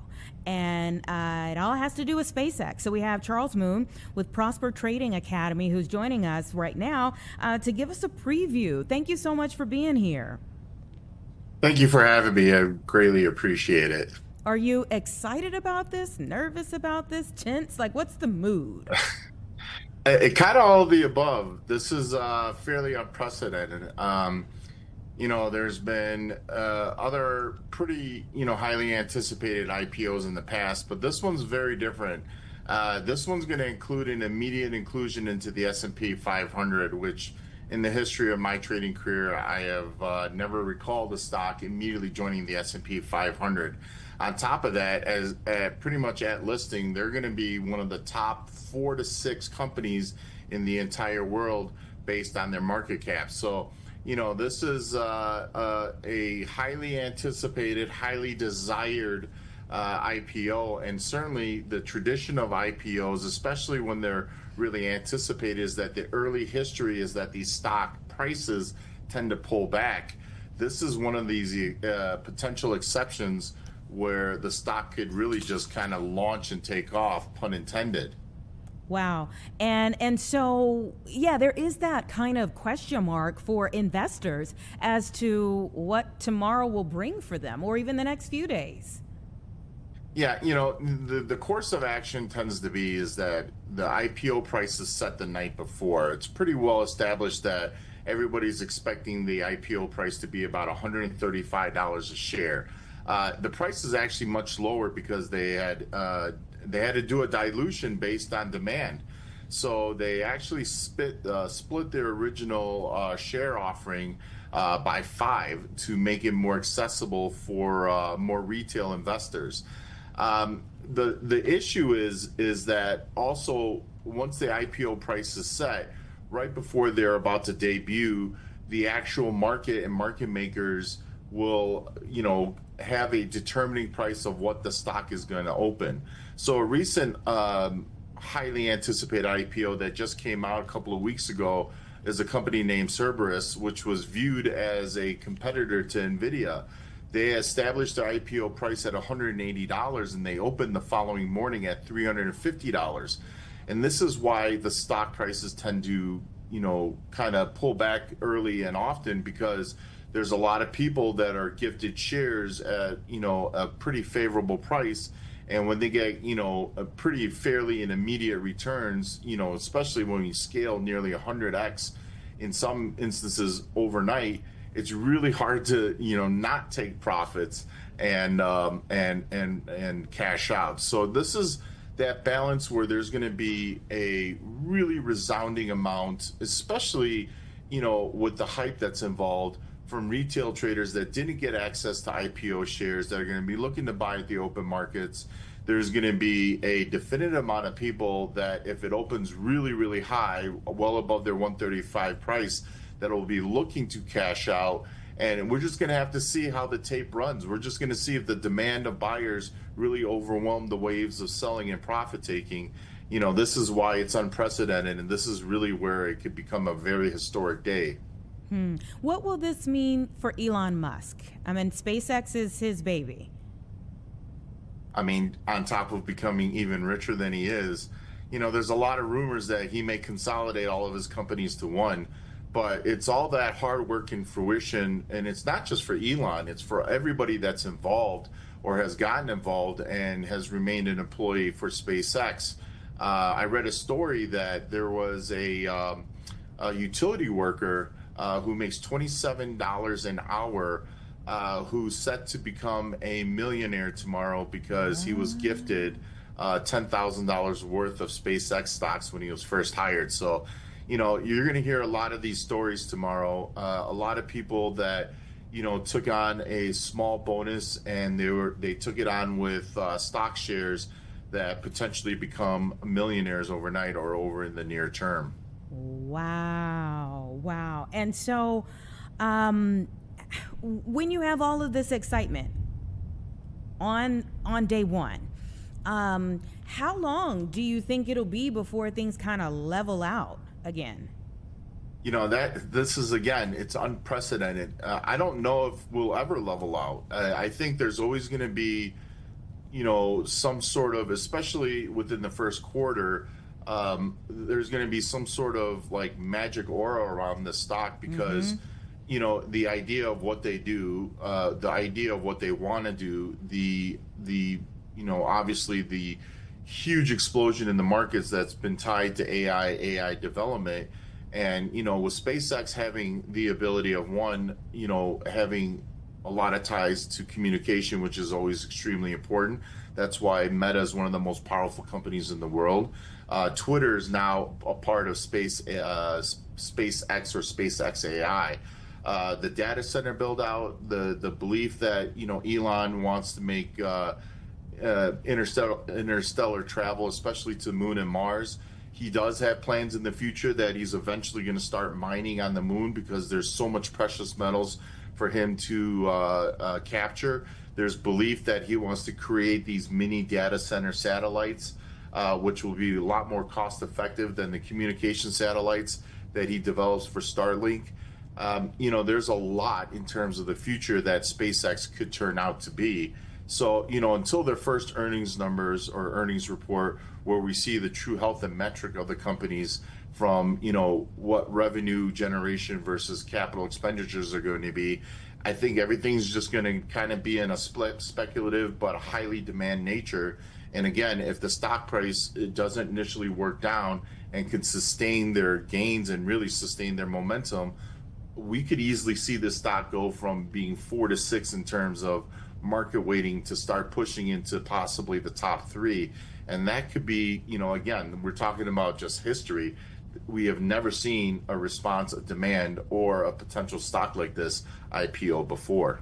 So then, was this step inevitable for SpaceX? Are we surprised that that it has come to this? Like, give us a little background in terms of how we ended up with tomorrow happening.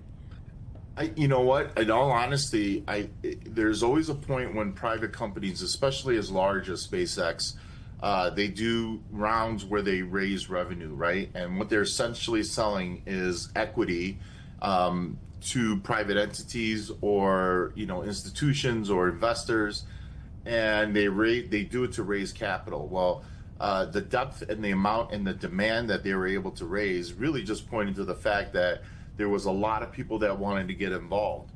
The next step in that instance, obviously, probably through financial advisors, but most notably just in the natural kind of grace and progression of a company that's fairly new and starting to become an up and coming company. The next step is to take it public and to really kind of see if the retail demand is there. I'm sure they did some research on, whether retail investors would have interest. That's been beyond resounding. Elon Musk has an immense following. A lot of people that have invested into Tesla early also have gotten, substantial returns. Tesla, went from being a one-car roadster development into being, one of the biggest, if not the biggest, car companies in the world, certainly in America. Elon has always been known as a disruptor. He's not what you would say would be your typical leadership in the corporate world, but that's why a lot of people do gravitate towards him.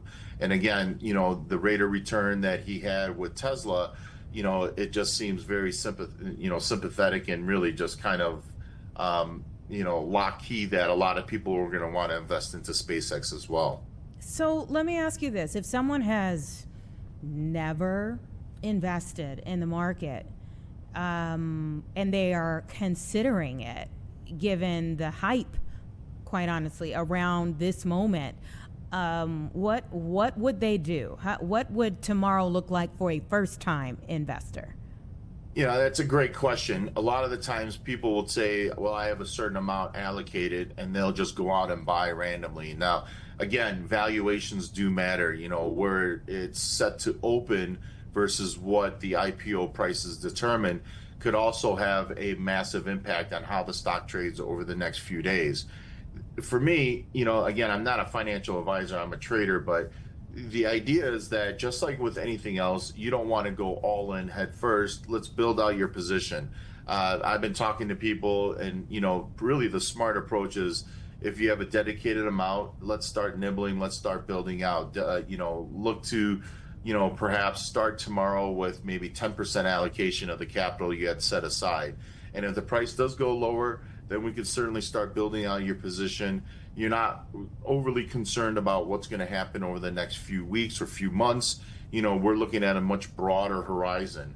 And, certainly the price is going to fluctuate. Anything in high demand, anything especially tied to AI right now has a lot of volatility. The volatility is going to be based on the news, certainly surrounding the Middle East, Fed policy in the future in relation to inflation. So there's a lot of things that could really happen in the markets, and we're not necessarily only destined to go up over the next 6 months. We could, but we could certainly, swing back and forth.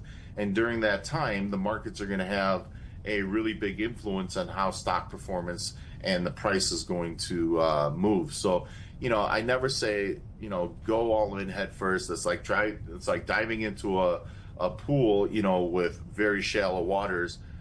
Stick your toes in, test the waters, build out your position, and again, think about the long-term horizon as opposed to the more immediate gratification. All right, we'll see what tomorrow brings. Thank you so much for your time today, though. Thank you for having me. 2:45, everyone. Give us 2 minutes, and then we'll be back. Thank you.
welcome back, everyone. 2:47 right now, and that press conference with President Tony Preckwinkle for Cook County and several other leaders, it has already begun. Let's listen in to what they have to say. Justice and equity, and so that's very informative.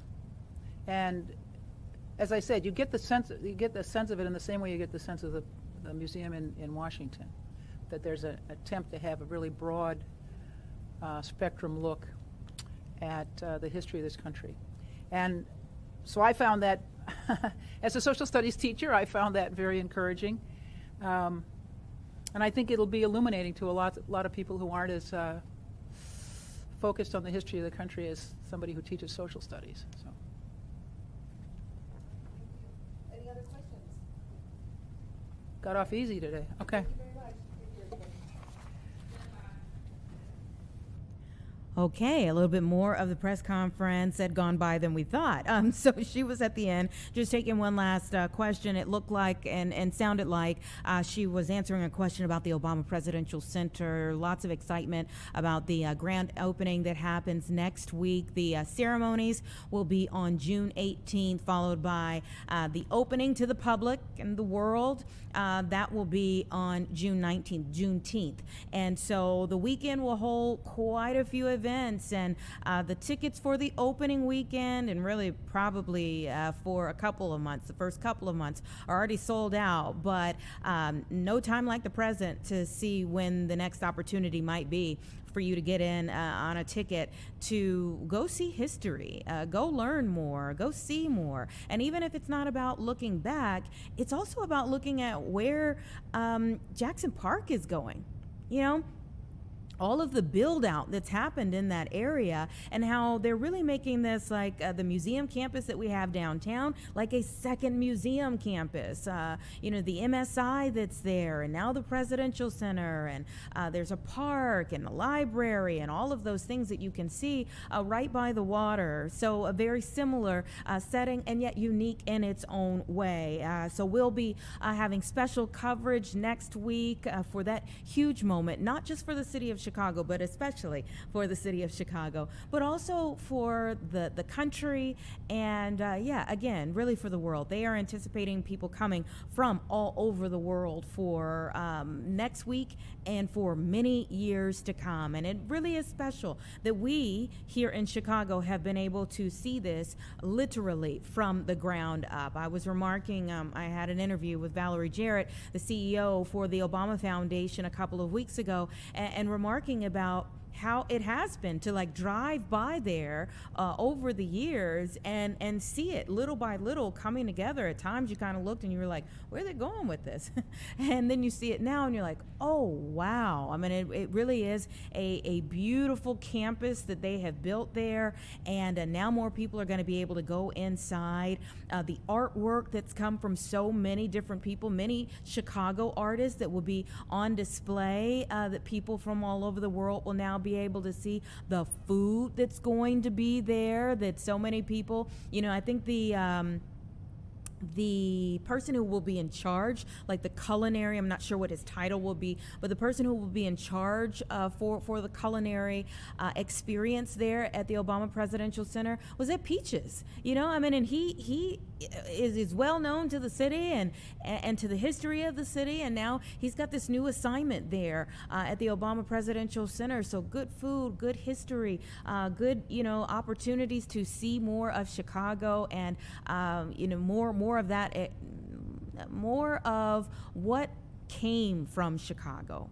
You know, I think that one thing that this will open up to many people is even the idea that somebody who walked the same streets that you did, that you know, visited the same restaurants, that had an idea, had a hope a belief here in the city of Chicago, went on to do such things as he has and the family has. And when I say the family, of course, one of the exhibits that they are super proud about is the slew of dresses from Michelle Obama over their 8 years in the White House. And so that will be its own separate excitement for people to be able to go through and see all of that. I remember I was just remarking about going over when we had the Prince exhibit that was on the Mag Mile a few years back, and going over there.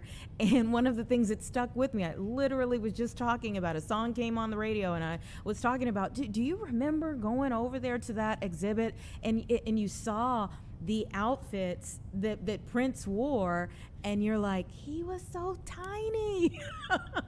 Being able to see those, these outfits that you remember seeing on someone, but when they are out doing these things, you really don't have the perspective, the same type of perspective that you do as when you were right up close. And so being able to see that was something. And when we are all able to go see Michelle Obama's dresses from those 8 years, I think that will be something special as well.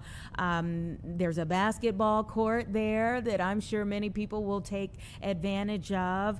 And there are some very moving parts. Obviously, we're talking about a former president. There are some very moving parts as well. One interesting thing that they have in there is a replica of the Oval Office.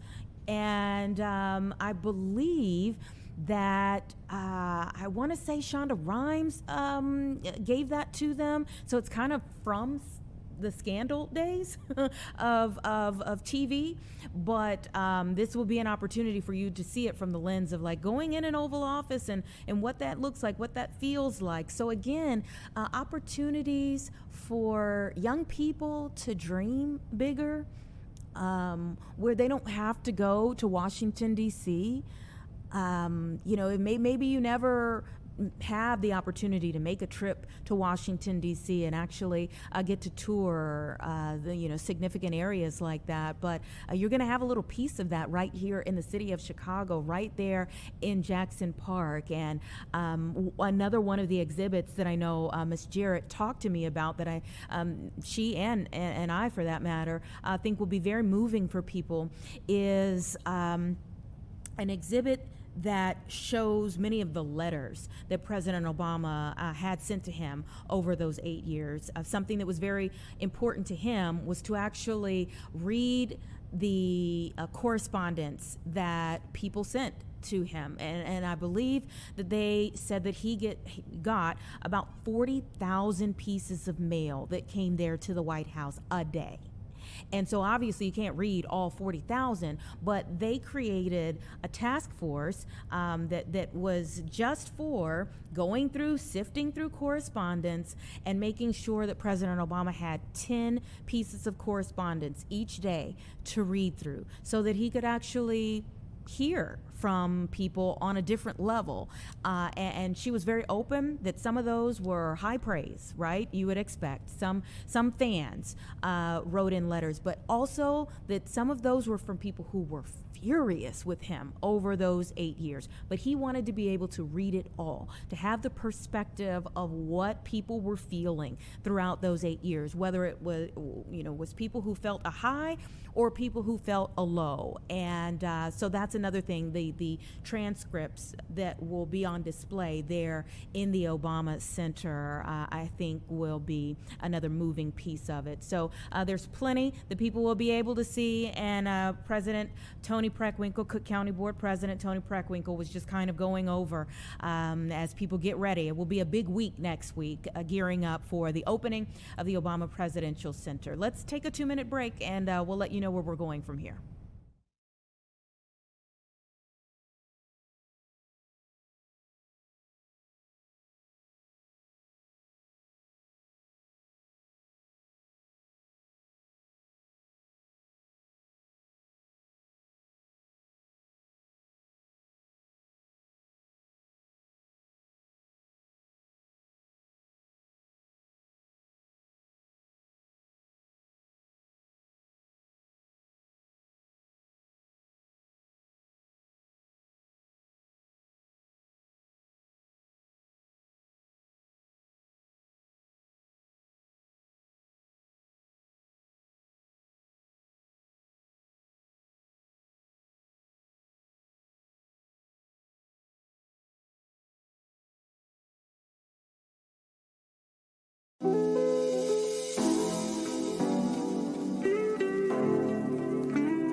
states, right where you live, off of the Atlantic. 154 of them are going to welcome litter back, everyone. the It's about 3 will o'clock use right the now, stop signs. and The president, now that Kathy before Hochul we broke her get deal to about our the next pipeline. part She of did the break her deal. program, Doug, do you want to answer Sasha, that can question? you? Thank you. So I'm trying to think through things. I couldn't hear myself, but let's talk a little bit about where we're going in this last hour that we have together here for Chicago Live today. So we've got about 50 minutes left for our show, and we're going to bring in Brett Bugansky, who is at recess for a watch party. You know, the World Cup has begun. In fact, I'm looking over to my left, and I can see today is Mexico and South Africa. Tomorrow, the Team USA starts up, and I think their first game match will be against Paraguay. And so fun times will be had. Many people will figure out their sick days or whatever else you need to take so that you can be able to watch these games during the day. And they're all on Fox Chicago. Of course, we're going to keep our plan here online, but if you do dual screens, World Cup is going on right now as well. So if you're looking, you know, for sports that's going on during the day, it's going to be happening for the next 40 or so days that we'll have the World Cup. It looks like later today they have South Korea and the Czech that are going to be in a matchup later today. So we'll talk with Brett about the excitement around it all and what's happening today there at recess as people kind of start the madness that will be going on for the next several days, the next month, really, or more. All right. We're also possibly going to bring in JD Rudd, and I only say possibly because all of these things, and let me say this, all of these things are kind of on a sliding scale.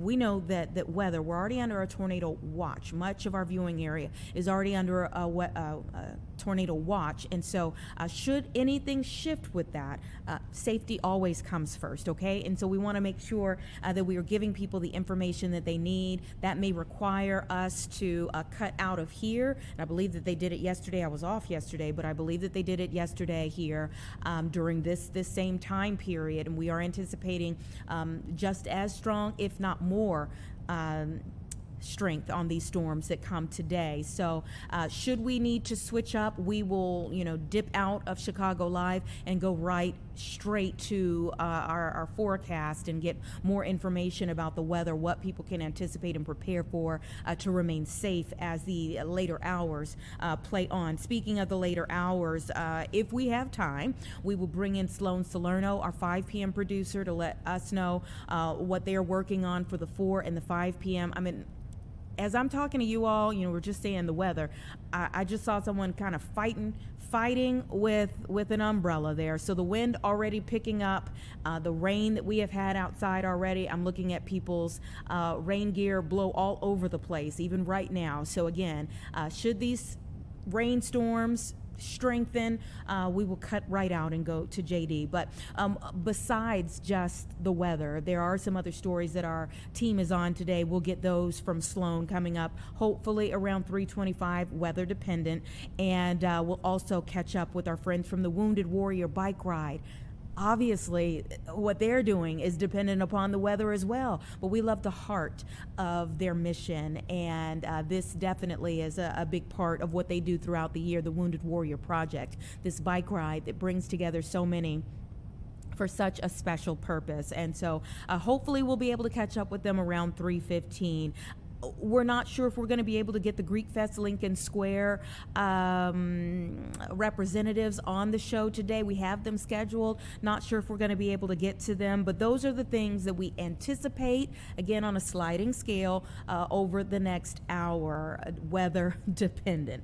The weather comes first because safety comes first, and we want to make sure that everyone is prepared for what is to come, what is already here and what is to come. As we wait for our conversations to kind of pick up, I do believe that President Trump is speaking at the White House. Not exactly sure at the moment what he is covering there from the Oval Office, but let's listen into a bit of where they are in their discussion.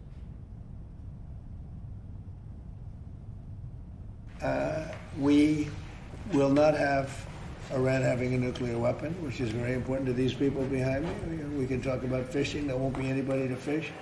the fish will still be around. I guess they're probably going to be affected too. We're not going to let it happen. So Iran will essentially, most important paragraph to me, Iran will in no way, shape, or form have a nuclear weapon or purchase a nuclear weapon. But is this just a concept of that agreement when it comes to nuclear? You said this was just a concept of that agreement. So is this just essentially setting the stage for deeper talks on nuclear? It's a very strong memorandum of understanding. That is a little conceptual, but it's something that's going to get done. And if it doesn't get done for any reason, which I can't imagine that not happening, they want to sign it as much as I do or more.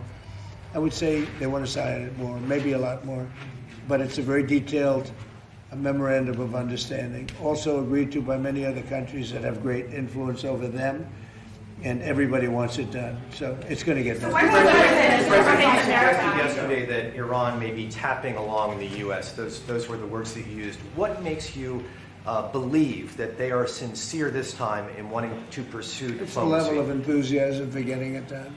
And we were hitting them very hard for the last 3 days. We're going to hit them even harder tonight. They knew that. We told them exactly what we were going to do. We explained it exactly because they had no Navy, they had no Air Force, they had any weapons of detection, they had nothing. And so we could tell them exactly what there wasn't a thing they could have done about it. And we won this war militarily very early on. The only thing we didn't win was the fake news was, no matter if they could have raised the white flag of surrender, and the fake news would say, oh, they did wonderfully. They didn't do wonderfully. But you know what? They've got a chance to build a country. Their country is largely demolished. Again, their Navy is gone, their Air Force is gone, their anti-aircraft is gone. Everything's gone. Their leadership is gone many times over. Even many people from this leadership is gone. But we found them to be rational. And they're going to make a deal. And I'll tell you what, it's a great deal. You know why it's a great deal? Because they will never have a nuclear weapon. Mr. President, is there a specific amount of time that has to pass between this memorandum of understanding and a final deal being done? Well, we hope it's going to go relatively quickly, but it's... Is there a 60 or 90 I mean, the straits are going to open immediately. It's fun signing. Maybe it'll be Saturday or Monday. Or is there a deadline, though, to get from this to a final deal? We think it's going to go pretty quickly. I don't want to say a deadline because if I say a deadline, you'll say, oh, he didn't meet the deadline. This is like, it's not going to matter much because it's going to get signed. And the strait is open. But the straits have been open for a number of months already, and you just didn't know about it. You as reporters weren't able to get it. I just announced yesterday that we brought a lot of ships through, and nobody knew about it. I guess we did a pretty good job, Peter, right? But we brought many, many ships across, and millions, hundreds of millions of barrels of oil were brought across. Mr. President, and there wasn't a thing that anybody could have done about that. Yeah. Is the Card Island operation off the table, and are you ruling out boots Well, on the ground now at it this would point? be. If we signed this agreement, it would be. They weren't so thrilled when they heard that that's what I would have done. And I just don't think, I like it great. Look at Venezuela, how well that's worked out. We paid for that war many times over. And many, many times over. We have millions of barrels of oil from Venezuela going to Houston. And we're working great with the Venezuelan government. Couldn't be better. It's a real good relationship, really good relationship. Venezuela's been amazing. This is a larger situation, actually less oil. Venezuela has a lot of oil, but we think of it, we spend X dollars. We paid for it many, many times. When was the last time you heard that? Many times over we paid for it. Do you ever think you'd see that in this country, right? We go to wars, we end up with just blasting the hell out of people, and we come home, nothing happens.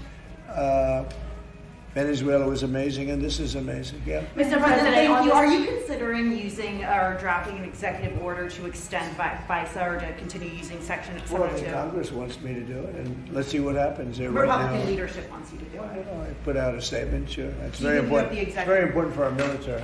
Yeah. Mr. President, on the State of America Act, you're now urging Republicans to add that to this third reconciliation bill. Yeah. What's your perspective on why election integrity matters so much for national security from your perspective? Well, we as the need it editor for in chief? our elections. We need to have voter identification, which you don't have right now on a national basis. We need it for And the voter ID is very important. We need it for proof of citizenship. Do you believe it?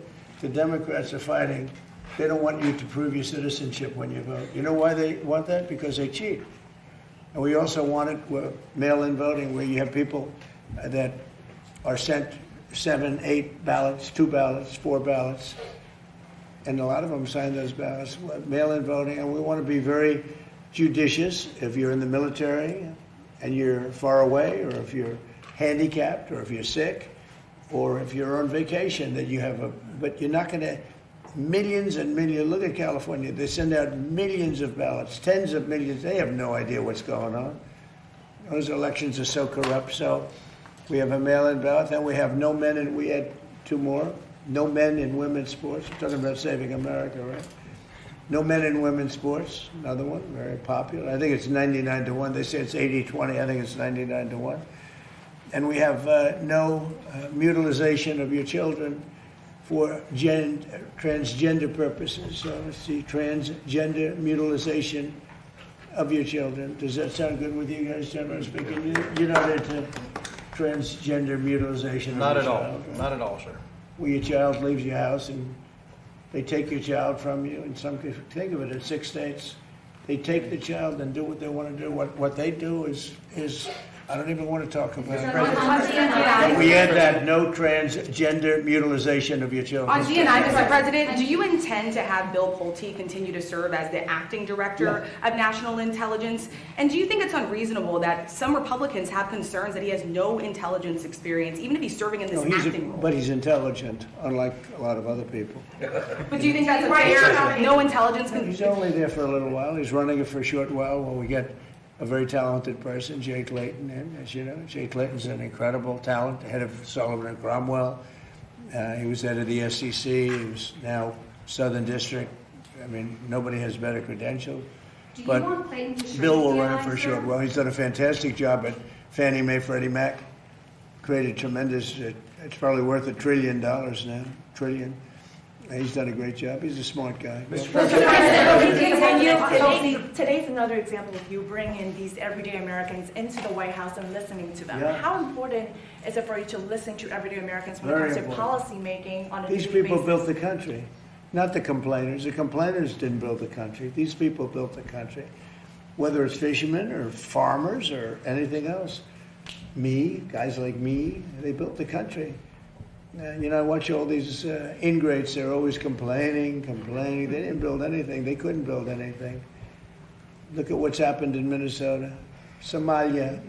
All these people came in from Somalia. They ripped off our system. You have the woman who married her brother. She came in and married her brother. Isn't that wonderful? And then she talks about the Constitution of the United States. She comes from Somalia. They don't have constitutions in Somalia. They don't have police. They don't have, all they have is people that run around shooting each other. And then she comes and tells us how to run our country. I don't like it. These people don't like it. I can tell you. I think I can speak for you. Yeah. She comes in, Ilhan Omar. She comes in. She tells us how to run the United States of America.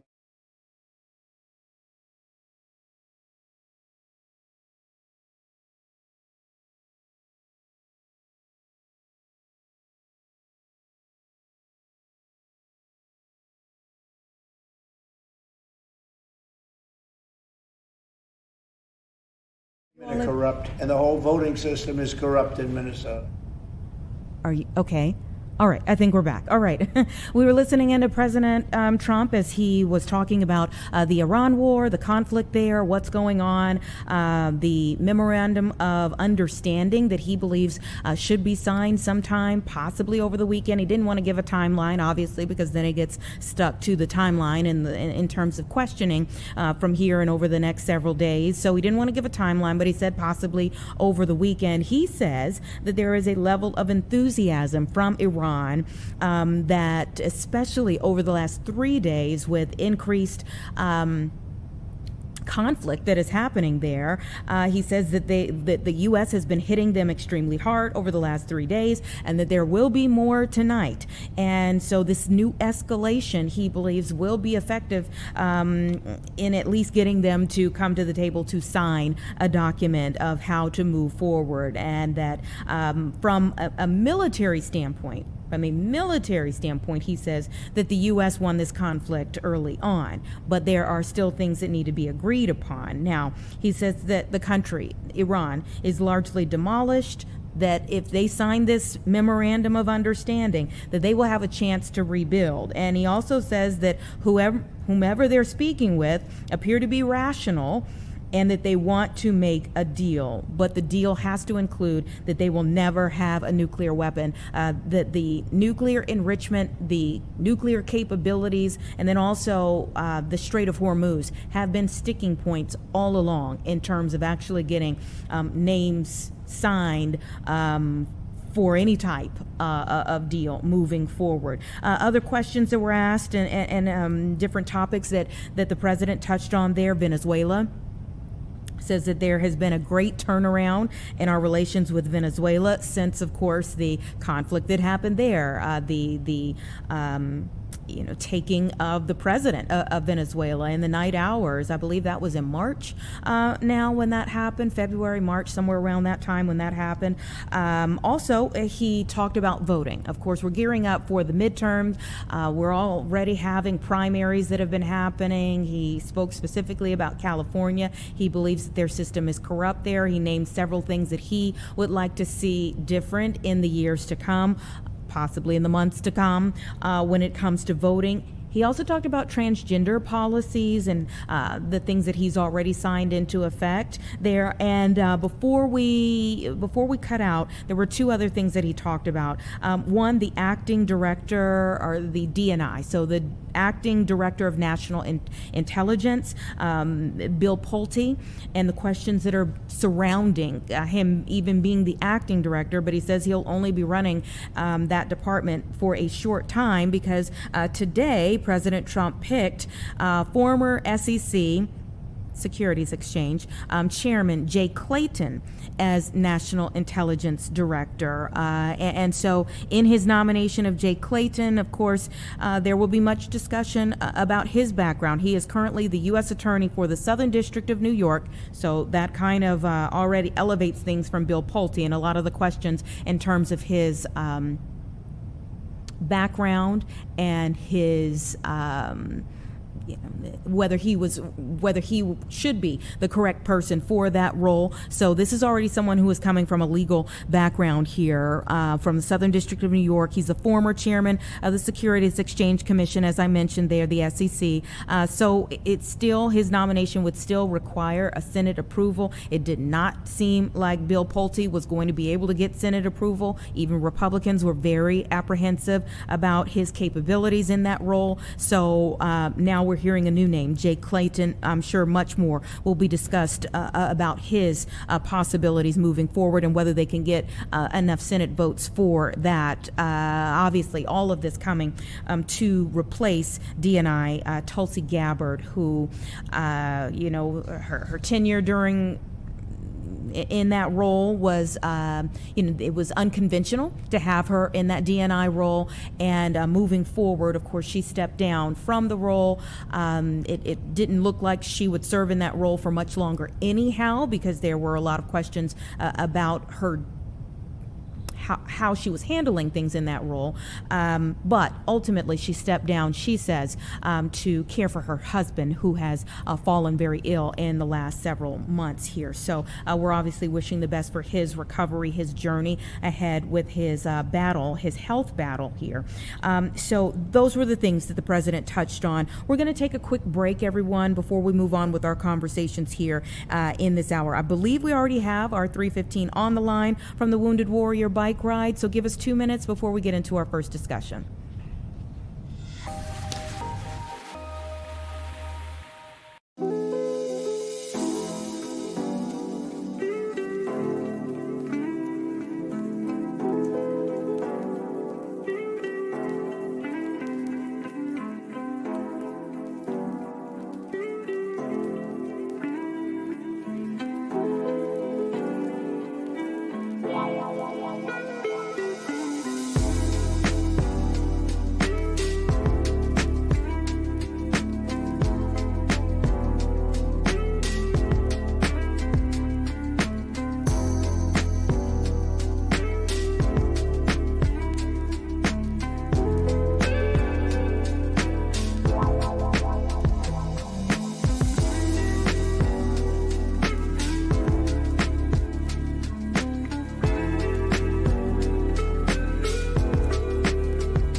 Okay, welcome back. It's 3:20, and we have the Associate Director for the Soldier Ride Program with the Wounded Warrior Project joining me now, Jonas Harmon. Thank you so much for being here, and of course, what you all do year in and year out.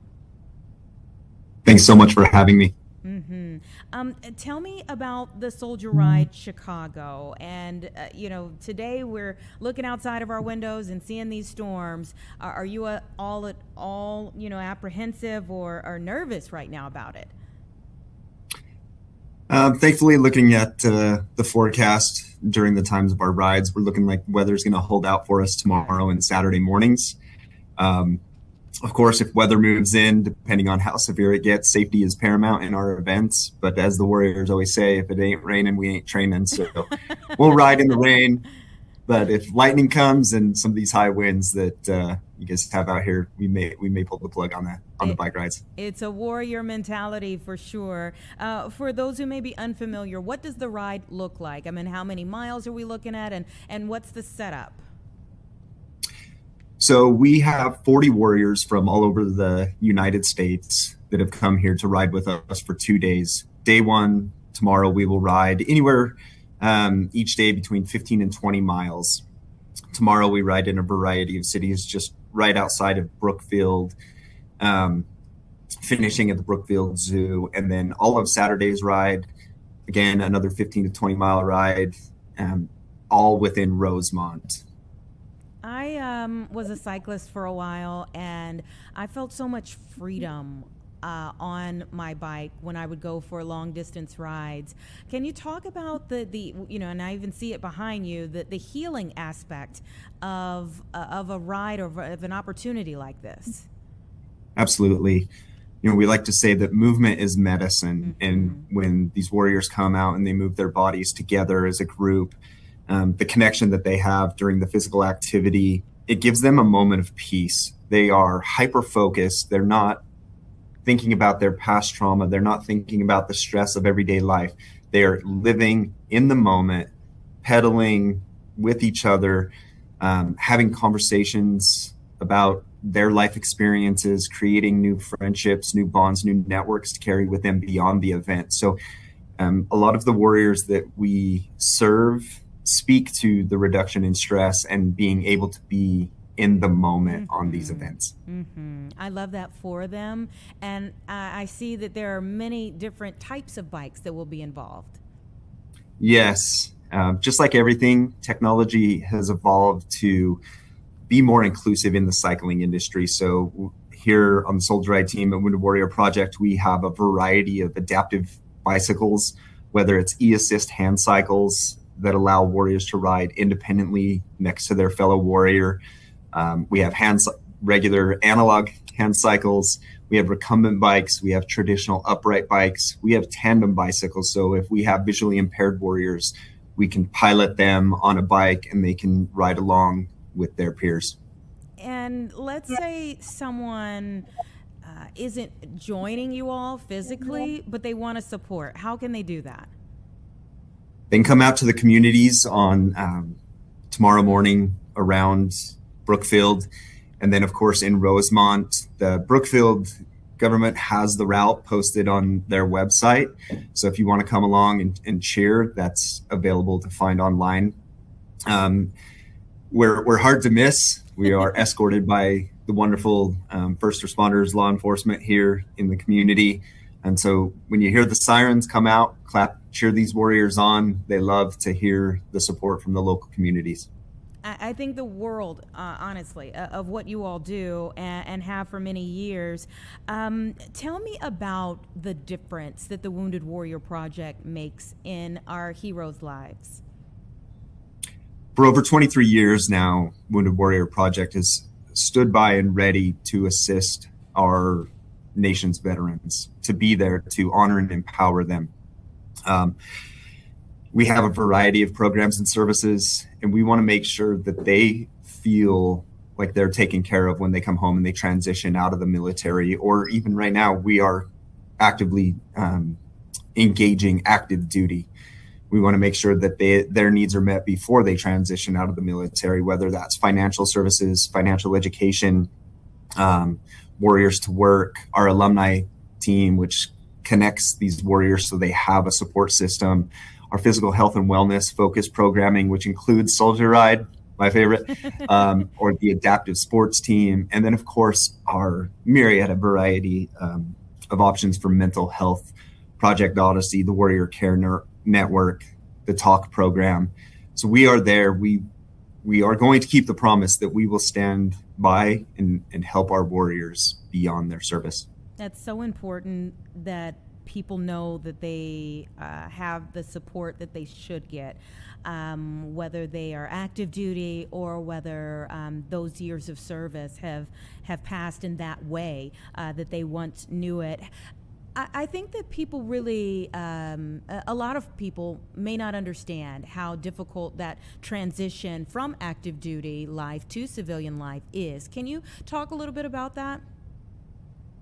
Yeah, for so long, when these men and women that sign their name to defend our country and our freedoms here, they let that become all consuming. That is 100% of their identity. They are the U.S. military. And when they transition, it can happen that they lose that sense of identity. So we are here to let them know that life does go on and that life can be fun, right? So they come out to a Soldier Ride and they enjoy their experience. They prove to themselves that they can still do hard things, still live life beyond service. And yes, they may not be active duty any longer, but they are a veteran of the United States military. And that comes with a great sense of pride. And we will honor that in their service. And they're going to empower them to live life beyond that service. Jonas, are you a veteran? I am not a veteran. Well, thank you for what you do for our veterans. We so appreciate the programs that you all provide through Wounded Warrior Project. I've done many stories with veterans who have found so much hope, relief, and tomorrows through the Wounded Warrior Project. So thank you for what you all do. It's my absolute pleasure. I always say, next to being a father and a husband, it will be the greatest work that I do with my life. Thank you. We appreciate your time here. And best of luck on the ride. Thank you very much. All right. 3:28 right now. I just heard a ding at the door, and I'm glad because, we were just saying we hope that all goes well weather-wise for the Wounded Warrior Soldier Ride, the Soldier Ride Chicago. But the man who knows better than we do is right here. So give us 2 minutes, and we're going to bring in meteorologist J.D. Rudd.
Okay, welcome back, everyone. JD Rudd is here. We're accidentally matching, by the way.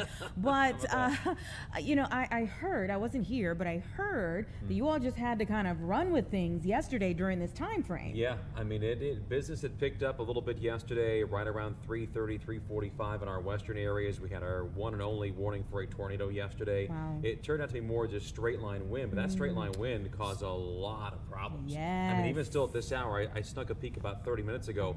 I think still over 150,000 customers in Northeast Illinois alone without power. Yeah, we've been hearing from, you know, obviously the power companies, ComEd. Yeah. We've been hearing from Streets and Sanitation. They had 300 blocked streets and 6,000 trees down. Yeah, so quite the Herculean effort that our city workers are making right now to try to make things better for everyone as we get ready for more storms. That's the problem. Some of that might be for naught, and I talked about this a little bit earlier. You know, what didn't come down yesterday? What was almost pushed over that now any sneeze could knock over? Wow. And that's where we're kind of setting things up. Right now, the wind is picked up across the area. Let me kind of broadly talk about what's happened. So we were expecting one main line of storms to come through this afternoon to this evening. What happened is we had this early line come through. It has already blown through the area. It's now across portions of Indiana. That line, though, in the wake of it, causing this extra windy conditions across much of the area. I've been seeing a lot of umbrellas blow inside out. And I'm like, yes. oh no. The wind is greatly picked up. Don't use umbrellas in this kind of, this is not ideal, no. But as you saw from that radar picture, now we're kind of between the two. What's going on to the west near Davenport, that's our next line of storms coming in. And I've really enhanced this. I got a lot going on here, but this, I hope, tells the story. First off, you've got radar on here. Then the color coding behind that, that's the available storm energy. And when you start seeing those shades of orange and red, even into the purples, that is a lot of energy for the atmosphere to work with. And then that area highlighted in yellow, it's not great. That area in white, that is the risk zone for tornadoes as defined by the Storm Prediction Center. It's pretty close to us. It's very close, and that's where they're expecting tornadoes that could be stronger than EF2 in intensity. Really? It's shaping up to be one of those days. Now, that said, that first line of rain and thunder that came through, you just saw it right there on the radar loop, that may come to be our saving grace, because that might have robbed some of the energy from the atmosphere, not all. It looked like in your loop, after it went through, then the area in white was scaled down. Yeah, the Storm Prediction Center just put out their newest update about 20 minutes ago, and they kind of moved that back because of that energy being a little bit less closer to the lakefront. Wow. So it doesn't mean we're all in the clear, but we still have to keep our eyes on this as we go throughout the next couple of hours. There is an active tornado watch in place until 9 o'clock. The expectation right now is this line of storms will come barreling its way through the heart of Chicagoland probably between 5:30 and 7 o'clock tonight. So not ideal timing for those who are commuting, and then work its way to our Indiana county shortly afterward. There may be some torrential rainfall from this. We're in a flood watch until 11 o'clock tonight. Let me tell you, on my way into work, I said to our producers, I had kind of the like turn around, don't drown moment on one of the county roads, kind of, you know, just moving along, and then all of a sudden everyone just hit their brakes. And it was like, oh, we're going to have to turn around because you never want to assume you can get through standing bodies of water. We did eventually see a big truck, you know, just decide, you know, that it was okay. But everyone else, you know, made the turn to go in the opposite direction. And then as I was coming further, you could just see, I mean, the good part of this, you could see water in those fields for those farmers. You know, you and I have talked a lot about drought and what they have been going through, and I'm like, well, they got what they needed last night. Yeah, they got a good soaking. It was last night, even the night before, there was some pretty good soaking rains in some cases. Now, there can be, and farmers will tell you, too much of a good thing. Sure. You know, you don't want to get too much rainfall, so we picked up quite a bit in a small amount of time. Yesterday, we had that one round come through earlier this afternoon. Now here comes the second round. There might be a point where it's like, okay. Gotcha. And that's part of why we have those flood advisories or flood alerts out there, because we could wind up seeing some high water in some cases tonight. I mean, if it's the ground is already saturated. There's nowhere now for that water to go. Now, some areas, like I was talking to meteorologist Mike Kaplan earlier, where he's at in sections of Lake County, Illinois, he's like, send it my way. Yeah. We Yeah, still yeah, need yeah. a little bit. So there are still some spots who are like, yeah, we haven't seen much. Others, though, it's been a pretty decent soaking already. Okay, and so you took us through about 11 o'clock with that alert? Yeah, that one's going to go to 11 o'clock tonight because by then we're expecting much of the rain to be out of here. It's kind of a quick moving system, in, out, and gone. And then behind this front, things will settle down overnight tonight, and the dew points will drop off. So this humidity goes away for a change. It is super humid outside. It has been 3 or 4 days now of just some thick tropical humidity, and we thought a week ago when the dew points were sneaking up a little bit, we're like, oh, it's getting a little humid. This past couple days has been the real humidity. And you know, I am like, yeah, it has been, it is, but then I think about those poor folks. You know, I got an alert to say that there was an outage at my place, but it's been was fixed very quickly. ComEd saying some folks may not have any AC through the weekend, may not be able to use your refrigerator through the weekend. That's terrible. That's one of the things we were talking about on the air last night of, you know, we knew those people lost power yesterday. They had today to get through where it was hot, where it was muggy, where you had a chance of storms. And, you know, a lot of us, we live on our cell phone devices, so if you can't charge that thing up, what are you going to do? And then on top of that, as you mentioned, you got maybe a fridge full of groceries you just bought, a freezer or something like that. Look, that you just brought at a higher price. That's what I'm saying. It's sitting there and it's going bad. Yeah, I mean, a freezer, on average, depending upon if you got like a deep freeze, you can get a handful of hours out of that. But a refrigerator, 8 hours, maybe tops, if not less. If you're opening and closing that thing a lot to grab a few things, whatever's in there, it's spoiled, it's gone. Forget about it. Yeah, I feel, and we've been saying, and I think it's just worth repeating as many times as possible, please check on your elderly neighbors. You Don't know, assume. Don't assume. For those who may not have access or not you know, readily able to get out of their homes and get to a cooling shelter or something of that sort to get some relief, please help out, be neighborly in this type of situation. And also, I'll add, since we were just talking about the phones, you know, don't sit in your garage and charge your phone. You know, it happens. And you're wondering, like, what happened when someone passes away in a situation where and they were just trying to charge their phone, and you're like, car running, garage door closed, something like that. Don't carbon do monoxide. That. I mean, gas. So you be safe. On that topic too, if you have a generator, please make sure generators only run outside. You Very- don't put another that good generator in point. your house. Don't Yeah. go, I'll put it in the basement, I'll be okay. Nothing with exhaust should be in an enclosed space.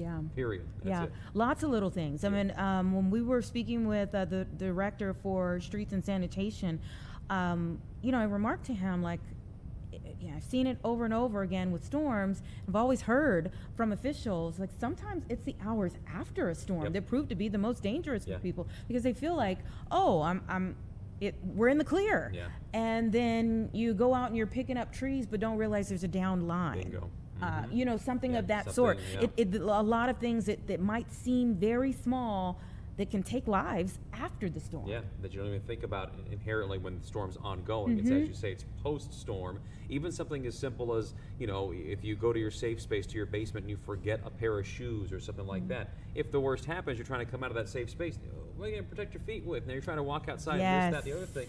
There's all kinds of deals to think about. Or with the standing water, kids playing in the standing water, no shoes or something of like that. I mean, lots of little things. So just be very, very careful, especially as now we're going into more rounds. More rounds of this. And I really feel this is just the beginning. We kind of got complacent with May. It was a kind of a quiet month for severe weather. We've got this now. We're going to get a stretch of quietness coming up, but we still have the rest of June to get through.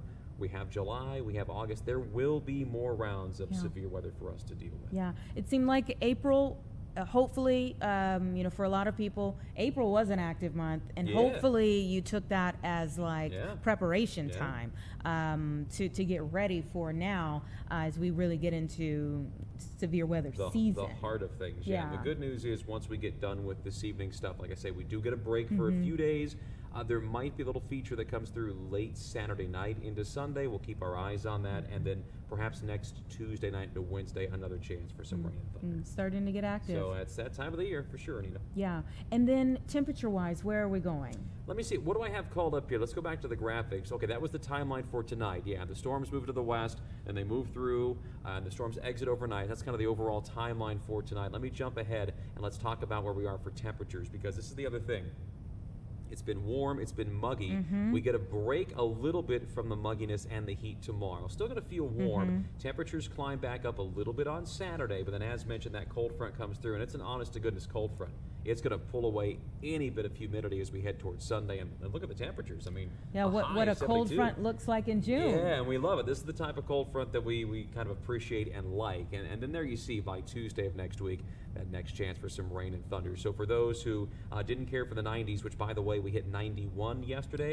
Hottest day of the year so far. Not a record, but hottest day of the year so far. Hottest day we've had since August of last year. And we also just finished an 8-day streak of 80 degrees or hotter, something we've not done since July of last year. Wow. So that heat, that humidity, we've not felt that in a while. Hitting 90, we've not felt that in a while. And now back-to-back days of severe weather. We haven't done that in a while. So this has been quite the handful of days. Okay. Even though I'm watching lots of things fly around outside that people were holding at one point in time, whether that's an umbrella or the ponchos or whatever it is. What, again, is the time that you think things will kick back up? Because at the very least, it looks like the rain, I mean, and it was pouring for a minute, has died down. It was coming down in buckets with that first round, and that has now moved to our far eastern counties in Indiana. That's on its way out, but my focus is back to the west. Right now, as I look at the radar, there's some activity near Rockford. I think if we have, there's the graphics called back up. Again, it's a busy graphic, but there's a lot going on here. If you just want to hone in on the radar for a second, you can kind of see where things are.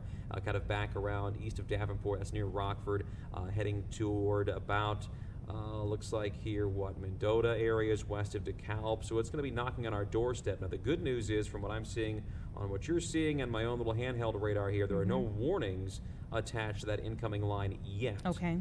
That's good news, but we still have this window of opportunity, I believe, between 4 o'clock and through about 8, 9 o'clock tonight for something still to blow up. And not to belabor it too much longer, I mentioned this during our Isobar program last night and the night before. In the weather world, we sometimes have something called sunset magic. And what we mean by that is right around sunset time, there's some magic things that happen in the atmosphere. The Cliff Notes version, during the day, you get this rising heat aloft that creates a bit of a lid in the atmosphere, kind of keeps things curtailed. Around sunset time, as the sun's going down, you lose that lid. And that's where storms tend to blow up. If you think about this in the spring and summer months, it's the late evening, whenever that sun's going down, we see some of the worst of this stuff. So that's why I'm worried about the timing of this coming through. It could be coming through right around at sunset time. If sunset magic happens and the lid blows off the atmosphere, all that available energy just takes off. And that sets the stage for tonight. Wow. So a lot to keep focus on, a lot to keep eyes on, but we're here. I'm in the studio. We've got other meteorologists on the team who are out watching this stuff. Mike Kaplan's going to join later on today. Okay. Caitlin Cody's standing by with her eyes on things. So we got this covered. All right. We know you do. Thank you so much. We appreciate it. We'll let you get back downstairs for the 4 o'clock. I mentioned right off the top of the hour, I was like, well, at any point, if they have to take it over, they just have to take it over. Safety comes first. Do my best not to interrupt all the important stuff you got going on around here. So we're going to hold this stuff off till at least 4 o'clock for you, Nita. Well, thank you. You are so kind. It's the least I can do. Thank you. We'll see you coming up at 4 o'clock. Everyone, give us 2 minutes. We'll be back. You can Venmo.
346, look who's here. Lauren Scafidi, fresh off of an interview with Governor Pritzker. Yes, what an afternoon this has been. You know, finished the loop at 1 o'clock and then went right into that interview. And this is one that I've been looking forward to for a long time, Anita. We had a lot to talk about today. We talked about a wide range of topics. And just like every conversation, I feel like in Illinois, at least this last week, but definitely for a while now, the Bears came up. Because when don't the Bears come up, right? Okay, let me just share with you. We watched as Senator Baker, U.S. Senator Baker from Indiana, went in on the floor talking about welcoming the Bears to Indiana. In his comments, it did not seem at all like there was a window of opportunity for Illinois. Like, I mean, he was talking like the deal was done. What is Governor Pritzker saying? And I didn't get a chance to hear that because it was like right before my interview, so I was getting ready and everything. But I did hear that he was pointing some fingers and he was not holding back. Yeah, he did not hold anything back.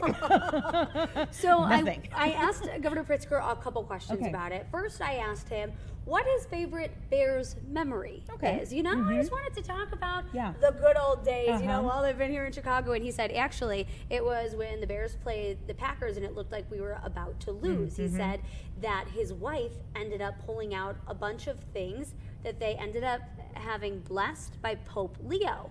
He said we had a bunch of random stuff blessed by Pope Leo at some point. It looked like the Bears were going to lose, so they just started pulling everything out of a box that Pope Leo had blessed, and all of a sudden the Bears higher won. power intervened.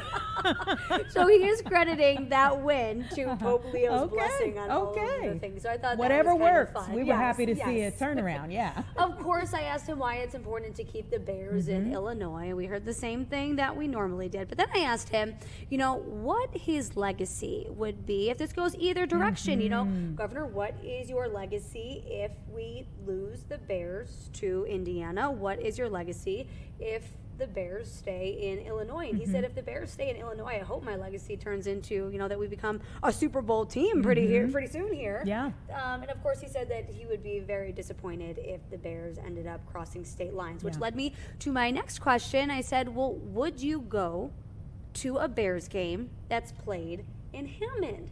And he said that he would be very disappointed, but that he would still go to, you know, support the team. He said, that's my team. I will always, you know, root for the Bears. So I thought that, you know, said something that he would still root for them. So we had that conversation. We've got a lot more coming your way. You're going to hear the full thing really at 4 and 5. We're going to split it up into 2 chunks. So you'll hear that full interview at 4 and 5, but it was good to have that conversation.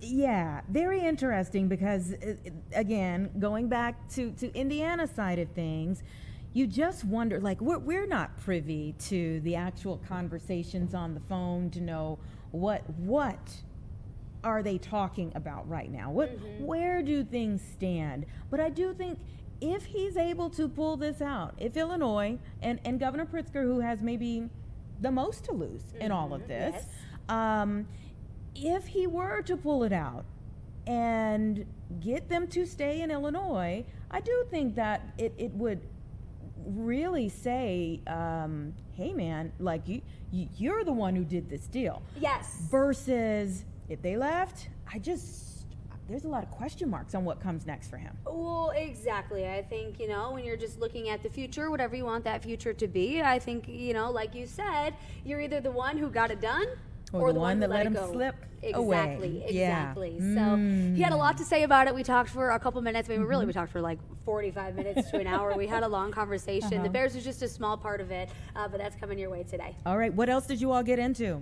We talked about a little bit more, you know, the things that he doesn't always get to talk about. I don't want to share too much, but some things that he doesn't always talk about. You know, this guy's talking about the Bears like 24/7, right? But we got to talk a little bit about his family, what he likes to do in his free time. We talked about some other sports. We talked about his Duke team almost having to play the Illini when it came to March Madness. They were like one basket away. What would he have done then? Yeah, exactly. They ended up losing to UConn, and then UConn played Illinois, and that's how it all shook out. But I said, okay, if Illinois ended up playing Duke, who would you root for? Now, he's a Duke fan. I'm an Illinois fan, not just because we live here, but I went to Illinois. I'm a proud Illini, and he said that he would have rooted for the Illini. Kind of had to. Yeah. You know, maybe in his heart he was, a different kind of blue, but yeah, he kind of would have had to. He gave me an ILL, so I gave him an INI back. It was great. It was a really good conversation. Can't wait to bring you the full thing at some point. Good stuff. Oh my goodness. And to have 45 minutes with them, that's also says a lot. Yeah. I mean, we were just chatting. We were just hanging out, It was nice to kind of take a break from the nitty gritty, really hard stuff that we talk about all the time. We were just relaxing. I'm sure he was grateful for that.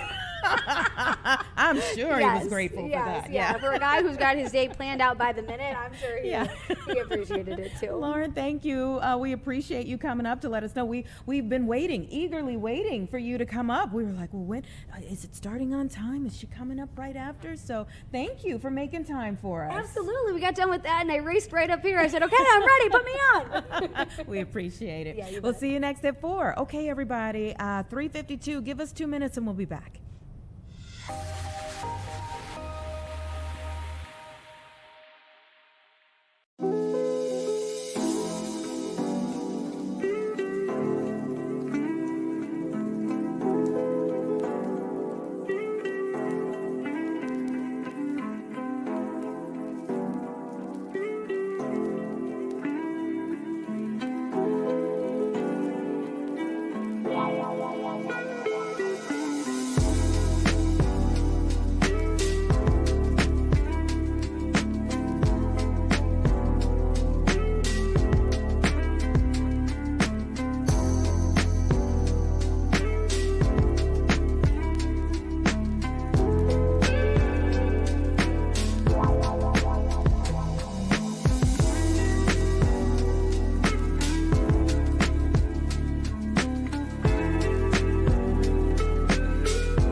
Everybody, just about 3:55. So let's just take a couple of minutes to see where the stock market ended for the day. Wow, look at this.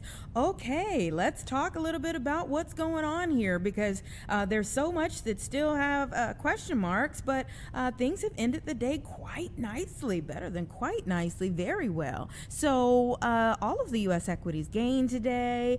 It looks like chip stocks had a piece of this, and President Trump calling off the strikes on Iran had a lot to do with this, but he has said that they are he did say in his press conference, I mean, he said on Truth Social he was calling them off, but he also said during the press conference that, quote unquote, we were going to hit them hard again tonight. So I'm not sure what we're going to see with that, in the hours to come. But taking a look just at the numbers here, the S&P 500 gained 1.75%, NASDAQ Composite gained 2.54%, and the Dow Jones Industrial Average, as you're seeing here, closed the day at 929, almost 930 points here. So in good territory here. Now, the president has said that we have a tentative deal with Iran, that they will not have a nuclear weapon, but he also said that that has not been signed yet. And so we'll see where things go from here in terms of the stock market. and especially going into tomorrow with the big IPO announcement for SpaceX that we talked about earlier on in the hour. It's an interesting time for sure. Let's take a quick 2-minute break, and then we're going to be back to close out the show.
Welcome back, everyone. 3:58 right now, so we're getting ready to close out the show here. But as always, we certainly appreciate you being here from 1 to 4 p.m. weekdays, and we hope that we'll see you back here tomorrow. On that note, everyone, make sure you are weather not just aware, but also weather ready this evening. Our team is going to be working around the clock to make sure that you have all of the information that you need. JD Rudd was just detailing their teamwork and making sure that you're covered into the later hours. So we have something special for you because that's who we are. Jamie, tell them what they are taking home. I'm going to sock it to you. You've won a stay in Park City, Utah. Oh. Club Wyndham Park City. The ski-out resort features spacious condo-style accommodations, along with must-have amenities like an outdoor pool, hot tubs, fitness center, ski storage, and more. From Wyndham Rewards, the #1 hotel rewards program.